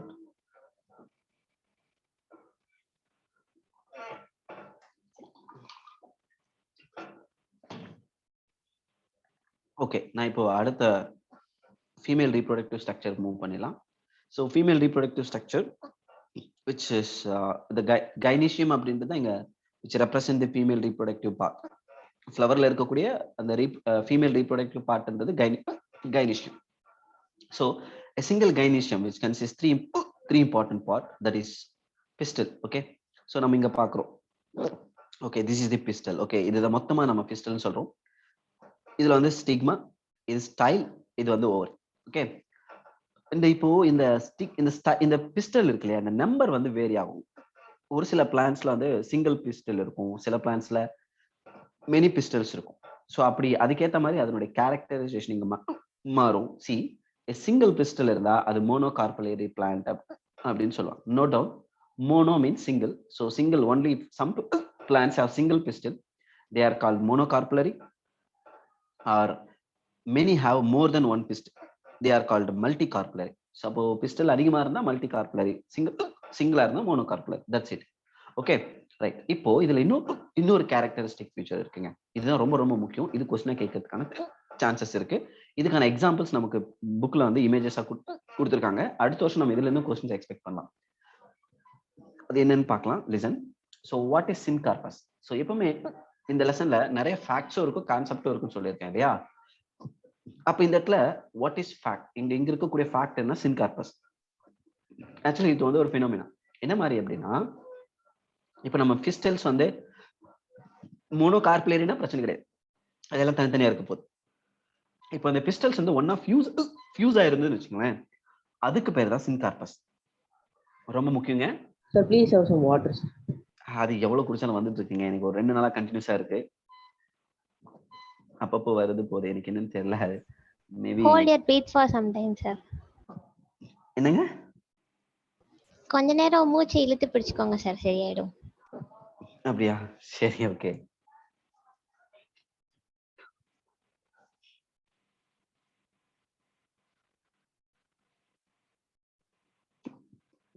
ஓகே, வேரியஸ் ரீசன்ஸ் இருக்கு, என்னன்னு தெரியல. Okay, listen. நம்ம பிரீத்திங் ப்ராசஸ் அப்போ நம்மளோட டயஃப்ரம் இருக்குல்ல, அதனுடைய அந்த அதனுடைய கன்ஸ்ட்ரக்ஷன் அப்புறம் நார்மலா வர அந்த ஒரு ஃபினோமினால ஒரு சின்ன சேஞ்சஸ் நடக்கும். அதனால வரதான் விக்கஸ், விக்கல் அப்படின்னு சொல்றது. மேபி இது எனக்கு எப்படின்னு தெரியல. Okay, right. I'm really sorry. Right, நம்ம பார்க்கலாம். உங்களுக்கு சப்போஸ் இது சரியா அண்டர்ஸ்டாண்ட் ஆகலைன்னா நான் மறுபடியும் சொல்றேன். ஓகே, ஸோ பிஸ்டல்ஸ் வந்து ஃபியூஸ் ஆயிருந்தா மல்டி கார்புலரின்னு சொல்றோம். மல்டினா என்ன? Many pistols. ஓகே, இப்போ சில கைனீஷியம்ல மெனி பிஸ்டல்ஸ் இருந்து அந்த பிஸ்டல்ஸ் எல்லாம் ஃபியூஸ் ஆயிருந்தா அதுக்கு பேரு சின்கார்பஸ் அப்படின்னு பேரு. அதே மாதிரி ஆர் மேபி ஃப்ரீ, மெனி நிறைய பிஸ்டல்ஸ் இருக்க மல்டி கார்புலரி தான், ஆனா ஒன்னோட ஒன்று ஃபியூஸ் ஆகல. ஃபியூஸ் ஆகாம இருந்தா they are apocarpous. No doubt. If they are not fused, it is called apocarpus. If they are fused, it is syncarpus. Syngamy அப்படின்னு ஒரு ப்ராசஸ் படிச்சோம். ஃபெர்டிலைசேஷன்ல ரெண்டு கேமெட் ஃபியூஸ் ஆகிறதுக்கு பேர் தான் சின்கேமி. அப்ப இந்த சின் அப்படின்ற வார்த்தை ஃபியூஷன் அப்படின்ற மாதிரி நீங்க ஞாபகம் வச்சுக்கோங்க. அப்போ உங்களுக்கு மறக்காது. Okay, pistols may be fused together which is called syncarpus. அது ஃப்ரீயா இருந்தா அப்போகார்பஸ் அப்படின்னு சொல்லுவோம். ஸோ இதுக்கான எக்ஸாம்பிள்ஸ் இங்க பாத்தீங்கன்னா கிளியரா கொடுத்துருப்பாங்க. இங்க பாருங்க, மல்டி கார்புலரி சின்கார்பஸ் பிஸ்டல்ஸ். இது வந்து நீங்க இந்த டயக்ராம் பார்க்கலாம். இங்க கொடுத்துருக்காங்க பாத்தீங்களா, இந்த டயக்ராம். இந்த பிளான்ட்னுடைய பேர் என்ன? பப்பாவர். அப்போ உங்களுக்கு क्वेश्चन எப்படி கேட்கலாம் அப்படின்னா, which of the following plants have multicarpellary syncarpus pistil அப்படின்னு கேட்டாங்கன்னா ஆன்சர் வந்து பப்பாவர். இதே மாதிரி which of the following plants has multicarpellary apocarpus gynoecium அப்படின்னு கேட்டாங்கன்னா மிஷேலியா. ஸோ இப்போ நீங்க இந்த இடத்துல இந்த diagram, this is Michelia. Okay, sometimes இந்த டயக்ராமே கொடுத்துட்டு இது என்ன மாதிரியான பிஸ்டல்னு கேட்கலாம். which of the following represent the diagram அப்படின்னு கொடுத்துலாம் சிம்பிளா. ஸோ அதனால we have two example. One is papaver, another one is michelia. So Papaver அப்படின்றதுக்கு எதுக்கு எக்ஸாம்பிள் அப்படின்னா, மல்டி கார்புலரி சின்கார்பஸ். மறந்துடாதீங்க, மல்டினா தான் நமக்கு சின்கார்பஸும் வரும், அப்போகார்பஸும் வரும். ஃபியூஸ் ஆயிருந்தா சின்கார்பஸ் பப்பாவர்ல இருக்கும். அதுவே வந்து ஃபியூஸ் ஆகாம தனியா இருந்தா அது வந்து நம்ம அப்போகார்பஸ்னு சொல்லுவோம். மீஷிலியால இருக்கு. Okay, right. ஸோ இப்போ நீங்க லாஸ்டா பாக்குறீங்களே இந்த diagram, this is ovule. So நீங்க இந்த ரீஜன் தான் ovary. This is the ovary which consists ovules. Okay, இதை பத்தி நம்ம அடுத்து பார்க்கலாம். the ovule is also called megasporangium. அப்ப இந்த இடத்துல megasporangium அப்படின்றது தான் ovule. Okay, right, listen. So இங்க பாருங்க, இந்த மெகாஸ்பொராஞ்சியம் அப்படின்றது எந்த டிஷ்யூல இருந்து ரைஸ் ஆகுது அப்படின்றது இங்க கொடுத்துருப்பாங்க, பிளாசென்டா. ஸோ இப்போ நீங்க இந்த ஒரு இப்போ இதுதான் ஓவரி. ஓகே, இதுதான் ஓவரி. இப்போ இந்த ஓவரியில ஒரு டிஷ்யூ இருக்கும், இதுக்கு பேர் தான் பிளாசென்டா. இந்த பிளாசென்டாவோட இந்த இடத்துல ஓவியூல்ஸ் வந்து அட்டாச் ஆயிருக்கும். ஸோ இப்போ இந்த ரீஜன் நான் சொல்றேன், இந்த டார்க் பண்றேன் பாருங்க, இந்த ரீஜனுக்கு பேர் தான் இந்த பிளாசென்டா tissue. Okay, so the megasporangia arising from the placenta, they are called ovules.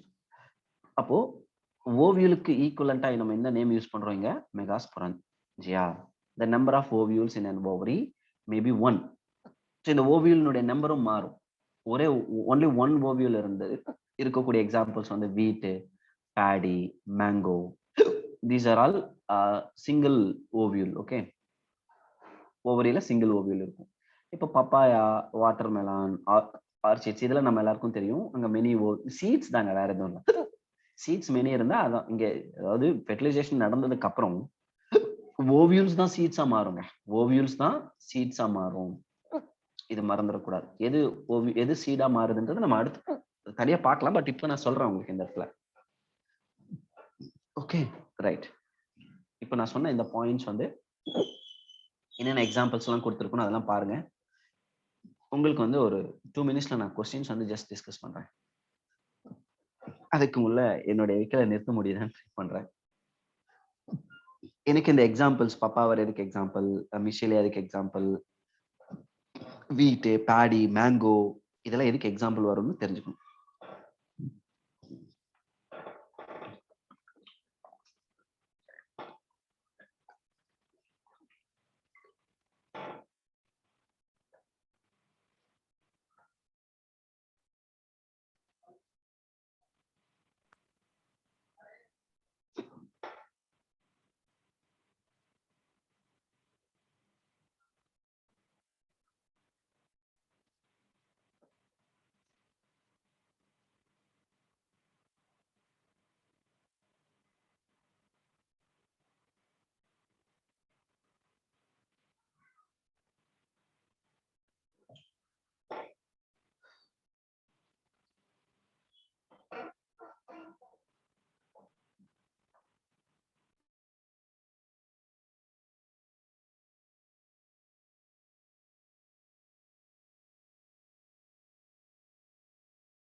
Okay, முடிச்சிருப்பீங்கன்னு நினைக்கிறேன்.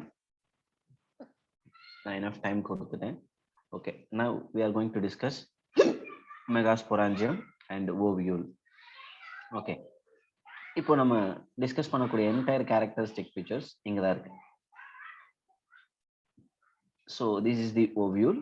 ஸோ இந்த ஓவியூலுடைய ஸ்ட்ரக்சர்ஸ் நம்ம பார்க்குறோம். ஸோ இந்த ரீஜன் வந்து பிளாசென்டா. Just assume this is a பிளாசென்டா. ஒரு ஓவியூல் பிளாசென்டாவோட அசோசியேட் ஆயிருக்கக்கூடிய ஸ்ட்ரக்சருக்கு பேரு, அதாவது இந்த ரீஜன் ஃபியூனிக்கல் அப்படின்னு சொல்றோம். Okay, note down the funicle, which is the structure is going to fuse with placenta, right? And in the region அப்படியே பிளாசென்டால இருந்து ஃபியூனிக்கல் டிராவல் ஆகி உள்ள வரும்போது இந்த செக்மெண்ட்டை நம்ம ஹைலம் அப்படின்னு சொல்றோம். Okay, right. இப்போ இன்னொரு முக்கியமான ஸ்ட்ரக்சர் எங்க இருக்கு? This is micropyle. இப்போ நல்லா ஞாபகம் வச்சுக்கணும், போலன் கிரெயின்ல இருந்து டிராவல் ஆகி வரக்கூடிய அந்த போலன் டியூப் வந்து நான் எங்க வரணும், அது வழியா தான் கேமிட் வந்து ரிலீஸ் ஆகும்னு சொல்லியிருக்கேன் இல்லையா? மேல் கேமிட் ஜெனரேட்டிவ் செல் டிவைட் ஆகும்போது ஃபார்ம் ஆன அந்த கேமிட் வந்து 2 கேமிட் இப்படி டிராவல் ஆகி வரும்போது இந்த போலன் டியூப் ஓவியலுக்குள்ள உள்ள வரக்கூடிய இந்த என்ட்ரி பார்ட் இருக்கு இல்லையா? This is micropyle. Note down, it is very very important structure of ovule because the pollen tube enter into the ovule. Okay, அது எது வழியா வருது அப்படின்னா இந்த மைக்ரோபைல் வழியா தான் வரும். ஓகே, இது வந்து it is not only providing pathway for pollen tube, it is also very very important for germination of seed. ஒரு சீடு டெவலப் ஆனதுக்கு அப்புறம் மெச்சூர்ட் ஆகி அது வந்து அதுல இருந்து ஜெர்மினேட் ஆகும்போது அந்த சீட் அந்த எம்பிரியோல இருந்து அந்த சீட்லிங்ஸ் வெளியே வரும்ல, அந்த சீட்லிங்ஸ் வெளியே வரக்கூடிய அந்த பேத்வேவும் இந்த மைக்ரோபைல் தான். அப்போ உங்களுக்கு இந்த இடத்துல 2 பாயிண்ட்டை நீங்க ஞாபகம் வச்சுக்கணும். மைக்ரோபைலை பத்தி பார்க்கும்போது there are 2 important facts. The first one is which is pave the way for pollen tube entry. At the same time it also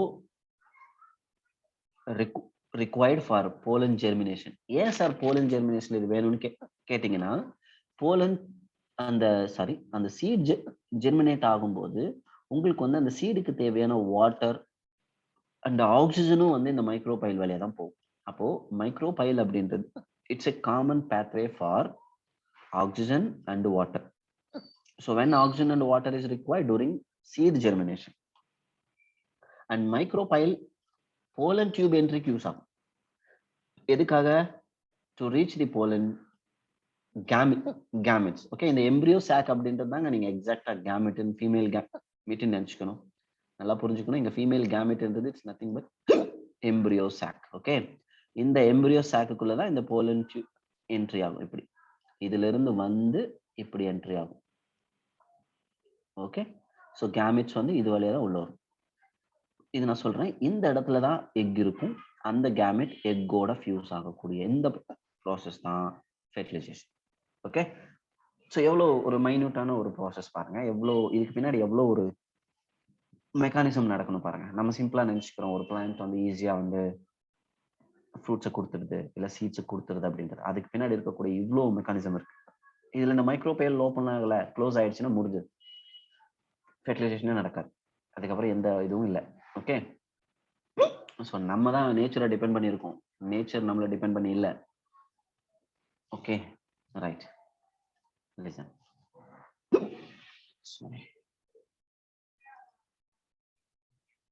okay, இப்போ இந்த ஓவியனுடைய ஸ்ட்ரக்சர் இதை நான் இப்போ சொன்ன வரை உங்களுக்கு புரியுதா? இதுல ஏதாவது டவுட் இருக்கா? No, sir.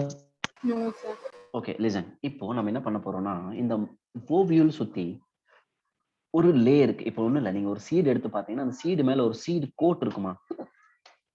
எல்லாரும் கேள்வி பார்த்துருப்போம் இல்லையா? சீட் கோட் இருக்கும். அந்த சீட் கோட்டுக்கு நம்ம இப்போ அது மெச்சூர் ஆனதுக்கு அப்புறம் அது சீட் கோட். ஆனா அது இயர்ல நம்ம என்ன நேம் கொடுப்போம் அப்படின்னா integuments. So there are 2 integuments. This is the outer integuments, this is inner integuments. இந்த ரெண்டு இன்டிகுமெண்ட்ஸ்க்கும் தொடர்ந்து it's followed by a tissue which is called nucellus, the very important tissue in ovule. எப்படி வந்து மைக்ரோஸ்பொராஞ்சியம்ல நல்லா புரிஞ்சுக்கணும், மைக்ரோஸ்பொராஞ்சியம்ல ஸ்போரோஜீனியஸ் டிஷ்யூல இருந்து மைக்ரோஸ்போர்ஸ் டெவலப் ஆச்சோ, அதே மாதிரி இந்த இடத்துல மெகாஸ்பொராஞ்சியம் சொல்லக்கூடிய ஓவியூல்ல இங்க இருந்து ஃபீமேல் கேமெட் ஃபார்ம் ஆகக்கூடிய அந்த டிஷ்யூ எது அப்படின்னா இந்த நியூசெல்லஸ் தான். ஸோ அதனால நியூசெல்லஸ் ரொம்ப முக்கியமா நீங்க ஞாபகம் வச்சுக்கணும். அதாவது போலன் கிரெயின்ஸ்ல இருக்கக்கூடிய, அதாவது போலன் கிரெயின்ஸ் ஃபார்ம் ஆகிறதுக்கு தேவையான ஸ்போரோஜீனியஸ் டிஷ்யூக்கு ஈக்குவலண்டா ஓவியூல்ல என்ன இருக்கு அப்படின்னா இந்த நியூசெல்லஸ். ஸோ இது மறந்துடக்கூடாது. Okay, right. இந்த நியூசெல்லஸ் செல்ஸ் தான் வந்து இப்போ உங்களுக்கு ஃபர்தரா டிவைட் ஆயிட்டு அது இந்த எம்ப்ரியோ சாக்கை ப்ரொடியூஸ் பண்ணும். அந்த ப்ராசஸ் தான் நம்ம அடுத்து பார்க்க போறோம். Okay, right. இப்போ நீங்க சொல்லுங்க, இந்த ரீஜன்ல இந்த ஓவியல் இந்த பார்ட் இருக்கு பாருங்க, என்னுடைய பேஸ் பார்ட், இதுக்கு பேரு சலாசல் போல் அப்படின்னு.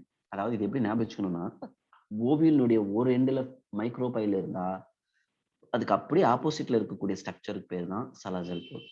இது வந்து கொஸ்டினா கேட்கலாம், இதை நோட் பண்ணிக்கோங்க. ஓகே, இது கிளியரா நோட் பண்ணிக்கோங்க, இட்ஸ் வெரி இம்பார்ட்டன்ட். இது புரியுதா? ஓவியலுடைய ஸ்ட்ரக்சர் புரிஞ்சுன்னா சொல்லுங்க, அடுத்து போலாம். Yes sir. ஓகே, நியூசெல்லஸ் செல்ஸ்னுடைய ரோல் என்னன்னு புரிஞ்சுதா? நியூசெல்லஸ் செல்ஸ்னா என்னன்னு புரிஞ்சுதா? நியூசெல்லஸ் செல்ஸுக்கும் அங்க இருக்கக்கூடிய மைக்ரோஸ்பொராஞ்சியம்ல இருக்கக்கூடிய எந்த ஒரு இதுக்கும் நான் கம்பேர் பண்ண எது ஈக்குவலன்ட்னு சொன்னேன்னு புரியுதா? அங்க ஸ்போரோஜீனியஸ் டிஷ்யூ எப்படியோ அந்த மாதிரி இந்த இடத்துல நியூசெல்லஸ் செல்ஸ். அங்க எப்படி ஸ்போரோஜீனியஸ் டிஷ்யூல இருந்து மைக்ரோஸ்போர் மதர் செல்ஸ் டெவலப் ஆச்சோ, அதே மாதிரி நியூசெல்லஸ்ல இருக்கக்கூடிய சில செல்ஸ் தான் இங்க மெகாஸ்போர்ஸா ஃபார்ம் பண்ணுது, அதாவது எம்ப்ரியோ சாக்ஸா ஃபார்ம் ஆகுது. அது எப்படின்றத அடுத்து நம்ம இங்க பார்க்கலாம். ஓகே, மெகாஸ்போரோஜெனிசி அப்படின்ற இந்த ப்ராசஸ்ல பார்க்கலாம். இப்போ நான் சொன்ன பாயிண்ட்ஸ் எல்லாம் இங்க இருக்கு. ஃபியூனிக்கல், ஹைலம், இன்டிகுமெண்ட்ஸ், மைக்ரோபைல், சலாசா, நியூஸ் எல்லாமே நம்ம பார்த்துட்டோம். ஓகே, அங்க எப்படி நமக்கு வந்து நியூட்ரியன்ஸ் மெட்டீரியல்ஸ் இருந்துச்சோ அந்த மாதிரி nucellus cells have abundant reserve material. அப்ப யோசிச்சு பாருங்க, இங்க நியூசெல்லஸ் செல்ஸ்ல தான் என்ன இருக்கு? ஃபுட் மெட்டீரியல் இருக்கு. ஓகே, ஏன்னா இங்க டெவலப் ஆகக்கூடிய embryo sac or embryo sac தான் நம்ம என்ன சொல்றோம், ஃபீமேல் கேமெட்டோஃபைட்னு சொல்றோம். இந்த டெவலப்பிங் எம்பிரியோ சாக் ஃபீமேல் கேமெட்டுக்கு தேவையான அந்த ஃபுட் நியூட்ரியன்ஸ் வந்து யார் கொடுக்க போறா அப்படின்னா nucellus. Okay, right. So an ovule generally has a single embryo sac formed from megaspore. நம்ம அது எப்படின்றது இப்போ டீடைலா பார்த்தலாம் under Microsporogenesis. Megaspore means ovule, genesis means production. So அந்த Microsporogenesis எப்படின்றது எப்படி நடக்குதுன்னு பார்க்கலாம். Listen, the process of formation of megaspores from the megaspore mother cell is called Microsporogenesis. Okay, right. இப்போ நீங்க ஓவியலுடைய ஸ்ட்ரக்சர்ல நியூசெல்லஸ் செல்ஸை பாக்குறீங்க, கரெக்டா? அந்த நியூசெல்லஸ் செல்ஸ் டெவலப் ஆகுறது தான் நம்ம என்ன சொல்றோம், மெகாஸ்போர் மதர் செல்னு சொல்றோம். நல்லா ovule generally differentiate single megaspore mother செல் இந்த மைக்ரோபைலார் ரீஜன். மைக்ரோபைலார் ரீஜன்ன்றது என்னது, இந்த ரீஜனை சொல்றாங்க. இந்த ரீஜன்ல இருக்கக்கூடிய சில நியூசெல்லஸ் செல்ஸ். ஓகே, நல்லா கவனிக்கணும், it's very important region of the nucellus. புரியுதா? It is a large cell containing dense cytoplasm and prominent nucleus. So the megaspore mother cell undergoes meiotic division. நம்ம இதுக்கு முன்னாடி படிச்சோம், மைக்ரோஸ்போர் மதர் செல் also undergoes meiotic division. அதே மாதிரி தான் megaspore mother செல்ஸும் இங்க என்ன ஆகுது, மியாட்டிக் டிவிஷன்ல டிவைட் ஆகுது. Okay, right.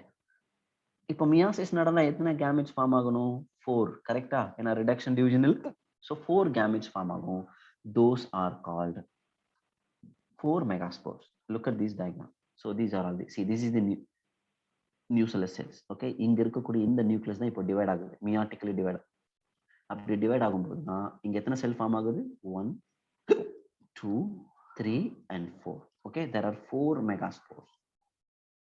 These megaspores are collectively known as megaspore tetrad because they are associated with each other. Okay, now what happened? Majority of angiosperms, their megaspores are 4, right? அது produce ஆகும்போது 4 தான். ஆனா என்ன பண்ணுவோம் அப்படின்னா, majority of angiosperms, நான் சொல்றது not all, நான் ஆல்ன்ற வார்த்தை யூஸ் பண்ணல, மெஜாரிட்டி அப்படின்னு தான் யூஸ் பண்றேன். So majority of angiosperms, they will degrade any of the 3 megaspores. Okay, so among 4, 3 are degenerates, only 1 become functionally active. நல்லா புரிஞ்சுக்கணும், ஏன்னா இங்க மியாசிஸ் நடக்கிறதால 4 டெட்ராட்ஸ் ஃபார்ம் ஆகுது. இந்த 4 டெட்ராட்ஸும் அப்படியே இருக்க போறது இல்ல. ஆனா நம்ம போலன் கிரெயின்ஸை பார்க்கும்போது all 4 microspores are required because நான் ஆல்ரெடி படிச்சிருக்கேன், நான் சொல்லியிருக்கேன், கேமிட்ஸ், மேல் கேமிட்ஸ் வந்து ஃபீமேல் கேமிட்ஸை விட எப்பவுமே அதிகமா இருக்கும். ஏன்னா போலன் கிரெயின்ஸ் வந்து காத்துல ரிலீஸ் ஆகும் போதோ இல்ல வேரியஸ் பாலினேட்டிங் ஏஜென்ட்ஸ் அதை கேரி பண்ணும்போதோ அது கரெக்டா போய் ரெஸ்பெக்டிவ் ஃபீமேல் ஃப்ளவர்ல விழணும்னு அவசியம் கிடையாது இல்லையா? அப்போ லாஸ் ஆகலாம். அந்த லாஸை காம்பன்சேட் பண்றதுக்காக தான் போலன் கிரெயின்ஸோட நம்பர்ஸ் எப்பவுமே அதிகமா இருக்கும் கம்பேரிட்டிவ்லி ஃபீமேல் கேமெட்ஸ். புரியுதா? ஸோ இங்க நியூசெல்லஸ் செல்ஸ்ல இருக்கக்கூடிய ஒரு சில செல்ஸ் வந்து மெகாஸ்போர் மதர் செல்லா மாறுது. அந்த megaspore mother cells meiotic division மூலமா 4 டெட்ராட்ஸ் ஆஃப் ஃபார்ம் ஆகுது. இந்த 4ல 3 வந்து டீஜெனரேட் ஆயிடுது, only 1 become functionally active. இப்போ நீங்க யோசிச்சு பாருங்க, only 1 மெகாஸ்போர் இருக்கு, அதுல ஒரே ஒரு நியூக்ளியஸ் இருக்கும், கரெக்டா? இப்போ இதுதான் நம்ம என்ன சொல்றோம்னா யங் எம்பிரியோ சாக். இதுதான் யங் எம்பிரியோ சாக். இங்க இருக்கக்கூடிய ஸ்ட்ரக்சர் தான் அது சொல்றாங்க. இப்போ இங்க இருக்கக்கூடிய நியூக்ளியஸ் இருக்கு இல்லையா, இந்த எம்பிரியோ சாக்னுடைய nucleus which is start dividing. தெரியுதா? இங்க ஒரு நியூக்ளியஸ் அப்படின்றது இங்க என்ன இருக்கு, 2ஆ இருக்கு. அப்போ இங்க ஒரு நியூக்ளியஸ் ரெண்டு செல்லா மட்டும் பிரியுதுன்னா இது என்ன டிவிஷனுங்க, மைட்டாசிஸா இல்ல மியாசிஸா? மியாசிஸ். மைட்டோசிஸ்.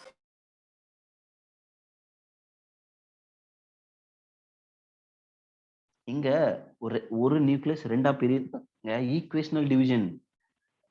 4 செல்ஸ் பிரிஞ்சாதானே அது வந்து மைட்டோசிஸ். எஸ்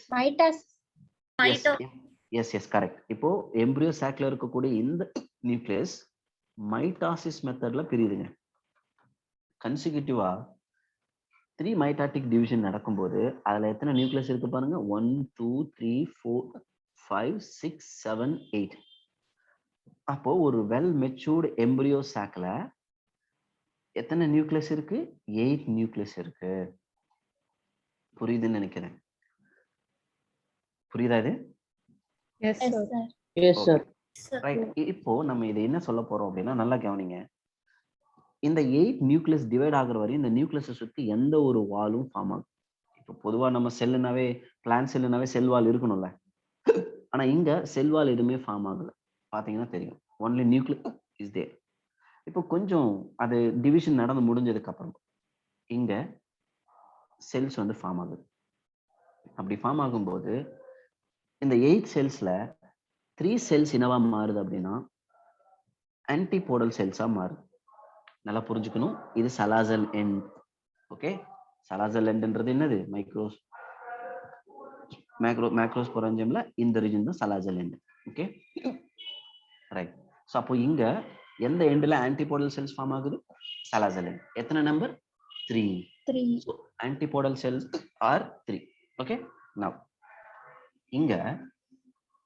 இங்க பாருங்க, சென்ட்ரல் செல் அப்படின்னு சொல்றோம். இங்க இருக்கிறது பேர் சென்ட்ரல் செல். பட் இந்த செல்ல there are 2 நியூக்ளியை. பாத்தீங்கன்னா 2 நியூக்ளியை வந்து ஒன்னா ஃபியூஸ் ஆயிருக்கா? புரியுதுங்களா? ஒரு நிமிஷம். கொஞ்சம் எலக்ஷன் அதனால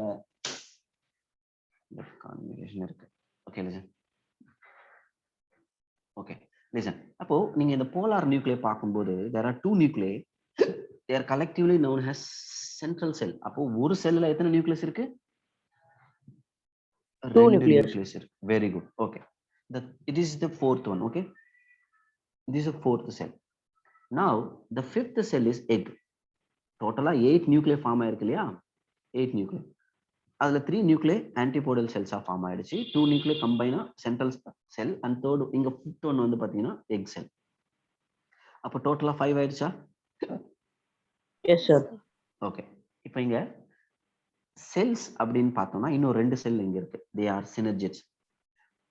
this is the one synergid, this is another one. so there are 2 synergids.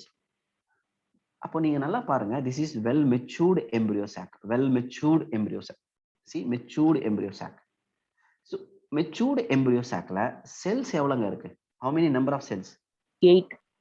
இல்லைங்க, எப்படிங்க 8 செல்ஸ் இருக்கும்? 3 cells here. 7. yes, sir. very good. இங்க பாருங்க, 3 cells here. the fourth one is central cell. see, central cell which consists 2 nuclei.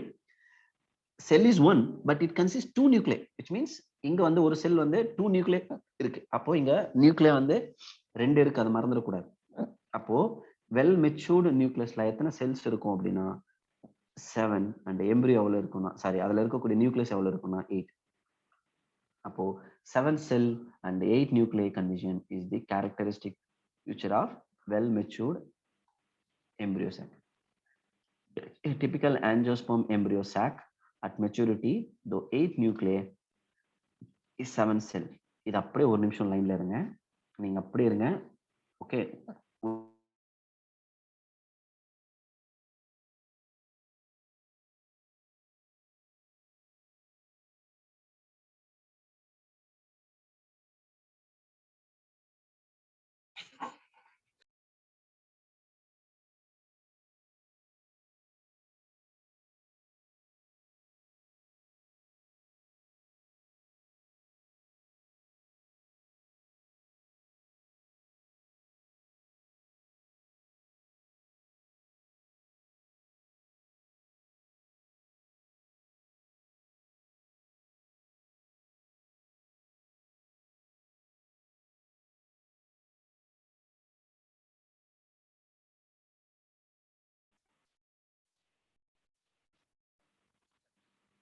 இப்போ நான் உங்களுக்கு ஒரு question paper display பண்ணிருக்கேன். எல்லாருக்கும் தெரியுதா? Yes, sir. இது வந்து 2021ல கேட்ட பாட்னி பேப்பர்ல வந்த ஒரு question. A typical angiosperm embryo sac at maturity. என்னங்க answer? 8 nucleus 7. 8 nucleate, 7 cell. Very good. 8 Nucleate nucleate, and 7 cell. 7 Answer 1 cell. is correct answer. Okay. சரி, இது ஏன் நான் இப்போ உங்களுக்கு டிஸ்ப்ளே பண்ணேன் அப்படின்னா, see, நமக்கு கேட்கக்கூடிய கொஸ்டின்ஸ் இருக்குல்ல, அது எல்லாமே எங்கிருந்து கேட்குறாங்க அப்படின்னு நான் சொல்லியிருந்தேன். என்சிஆர்டி பேஸ் தான் அப்படின்னு சொல்லியிருந்தேன். இங்க பாருங்க, அப்படியே Tito typical angiosperm embryo chalk அப்படின்னு கொடுத்து ஏதாவது சேஞ்ச் பண்ணியிருக்காங்களா பாருங்க. வேர்ட்ஸ் கூட சேஞ்ச் பண்ணல, அப்படியே கொடுத்துட்டாங்க. அப்போ இந்த கான்செப்டை புரிஞ்சுக்கிட்டு இந்த ஒரு லைனை நீங்க தெரிஞ்சுக்கிட்டா ஈஸியாக ஆன்சர் பண்ணிக்கலாம். நம்மளுடைய கிளாஸ்ல இதை டிஸ்கஸ் பண்ணோம். எப்படி நீங்க உங்க கூட டிஸ்கஸ் பண்ணோம், இதே மாதிரி தான் நம்ம இதுக்கு முன்னாடி கிளாஸ் கோர்ஸ்ல டிஸ்கஸ் பண்ணோம். இந்த கொஸ்டின் அப்படியே கேட்டாங்க. ஓகே, இப்போ இதை தாண்டி நீங்க கொஸ்டின்ஸ் எப்படி எல்லாம் கேட்கலாம் அப்படின்னு நான் இப்போ சொல்றேன். மேபி நெக்ஸ்ட் இயர்ல நீங்க எழுதக்கூடிய இதுல எக்ஸ்பெக்ட் பண்ணலாம். இப்போ எதெல்லாம் இங்க ஹேப்ளாய்டுன்னு கேட்கலாங்க. இப்போ இங்க எதெல்லாம் ஹேப்ளாய்டு, எது ஹேப்ளாய்டு இல்லைன்னு சொல்லுங்க பார்ப்போம். எது ஹேப்ளாய்டு இல்லை? எல்லாமே ஹேப்ளாய்டுன்னு சொல்ல முடியாது. ஒரே ஒரு செல் மட்டும் ஹேப்ளாய்டு இல்லை, அது எதுன்னு சொல்ல முடியுமா? Central sell. Very good, very good. Why? Because it consists ஏன்னா 2 நியூக்ளியர் இருக்கு. அப்போ இது டிப்ளாய்டு. அப்போ நீங்க இப்படி இதை பேஸ் பண்ணி ஒரு क्वेश्चन கேட்கலாமா? எப்படி கேட்கலாம்? In matured embryo sac there are 2 diploid cells அப்படின்னு கொடுத்தாங்கன்னா ஸ்டேட்மெண்ட் கரெக்டா இல்ல இன்கரெக்டா? क्वेश्चन புரிஞ்சுச்சா? Incorrect sir. Incorrect sir. That's it. So இந்த மாதிரி நமக்கு क्वेश्चंस கேட்கலாம். ஆன்டிபோடல் 3 செல்ஸ் வந்து ஹேப்ளாய்டு, சினர்ஜிட்ஸும் ஹேப்ளாய்டு, எக்கும் ஹேப்ளாய்டு தான். Okay, right. ஸோ இன்னைக்கு நம்ம ஃபீமேல் கேமெட்டோஃபைட்னா என்ன இதெல்லாம் படிச்சு முடிச்சிட்டோம். ஸோ நெக்ஸ்ட் கிளாஸ்ல we are going to start pollination. Okay, so இப்போ நம்ம பார்த்த இந்த டாபிக்ல இருந்து உங்களுக்கு ஏதாவது கொஸ்டின்ஸ் இருக்கா?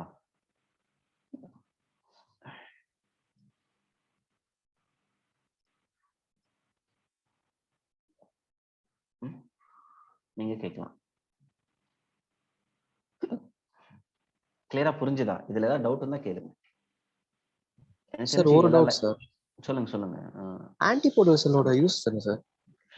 Nothing, they are degenerates. இது ஒண்ணும் இல்லைங்க. ஆன்டிபோடல் செல்ஸ் ரோல் இங்க ஒண்ணுமே கிடையாது. Antipodal cells are degrades. எப்போ அப்படின்னா நீங்க பாருங்க, நம்ம போலன் டியூப்ன்றது வந்து இந்த மைக்ரோ பைல் வழியா தான் உள்ள வரும். ஓகே, ஸோ ஜஸ்ட் அஸ்யூம் இதுதான் வந்து போலன் டியூப். இப்படி இதுல எத்தனை கேமெட் வரும்? தேர் ஆர் 2 கேமெட்ஸ். ஓகே, நல்லா கவனிக்கணும். It's very, the one gamete is going to fused with egg. இந்த கேமெட்டுக்குள்ள போறதுக்கு இந்த இடத்துல ஃபைலிஃபார்ம் apparatusனு ஒன்று இருக்கு பாருங்க. இது எங்க இருக்குன்னா சினர்ஜிட்ஸ்ல இருக்கு. இந்த ஃபைலிஃபார்ம் apparatusனுடைய ரோல் என்னன்னா, it will pave the way to entry of pollen in the gametes. இது உள்ள போகும்போது, அப்போ ஒரு கேமெட் உள்ள போகும்போது 2 சினர்ஜிட்ஸ் டீஜெனரேட் ஆயிடும். அப்போ சினர்ஜிட்ஸும் இந்த இடத்துல டீஜெனரேட் ஆயிடும். எப்போ ஒரு கேமெட் உள்ள வரும்போது ஒரு சினர்ஜிட் டீஜெனரேட் ஆயிடும். அப்போ ஒரு gamete is going to fused with egg. So எந்த கேமெட் எக்கோட ஃபியூஸ் ஆகுதோ அது என்னவா மாறிடும் அப்படின்னா எம்ப்ரியோவா மாறிடும். சிம்பிளா சொல்லணும், zygote is developed into embryo. இது வந்து ஃபர்ஸ்ட் ஃபெர்டிலைசேஷன். நல்லா புரிஞ்சுக்கணும். நான் ஆஞ்சியோஸ்பர்ம்ஸ்ல டபுள் ஃபெர்டிலைசேஷன் அப்படின்ற ஒரு ஈவெண்ட் நடக்கும்னு சொன்னேன் இல்லையா? So another gamete, so the another gamete is enter into the micropolar end and it is going to fuse with polar nuclei. Already central cell there are 2 nuclei which is already in diploid. With the addition of another gamete, male gamete, இந்த central செல்லோட fuse ஆன உடனே இங்க என்ன form ஆகும் அப்படின்னா primary endosperm nucleus அப்படின்னு சொல்லுவாங்க. இதுக்கு பேர் primary endosperm, PEN, primary endosperm nucleus. அப்போ இங்க fertilization நடக்குது அப்படின்னா dual. So that's why this phenomena which is called double fertilization. It is the unique characteristic feature of angiosperms. I hope உங்களுக்கு இப்போ double fertilization என்றதும் நடத்திருக்கேன். இந்த ஃபெர்டிலைசேஷன் நடந்து முடிஞ்ச உடனே இந்த ஆன்டிபோடல் செல்ஸ் டீஜெனரேட் ஆயிடும். அங்க இருக்க போறது எக்கும் சென்டர். ஏன் சார் பிரைமரி எண்டோஸ்பெர்ம் வந்து தேவைன்னா இது வந்து மெச்சூர்டா எண்டோஸ்பெர்மா மாறும். Endosperm has nutrients. ஸோ அப்போ இந்த யங் டெவலப்பிங் எம்ப்ரியோக்கு தேவையான நரிஷ்மெண்ட் கொடுக்கறது இந்த எண்டோஸ்பெர்ம். ஓகே, இதுல ஏதாவது டவுட் இருந்தா கேட்கலாம். Okay sir. Thank you. Thank you, நம்ம அடுத்த கிளாஸ்ல இதனுடைய கண்டினியூட்டி பார்க்கலாம்.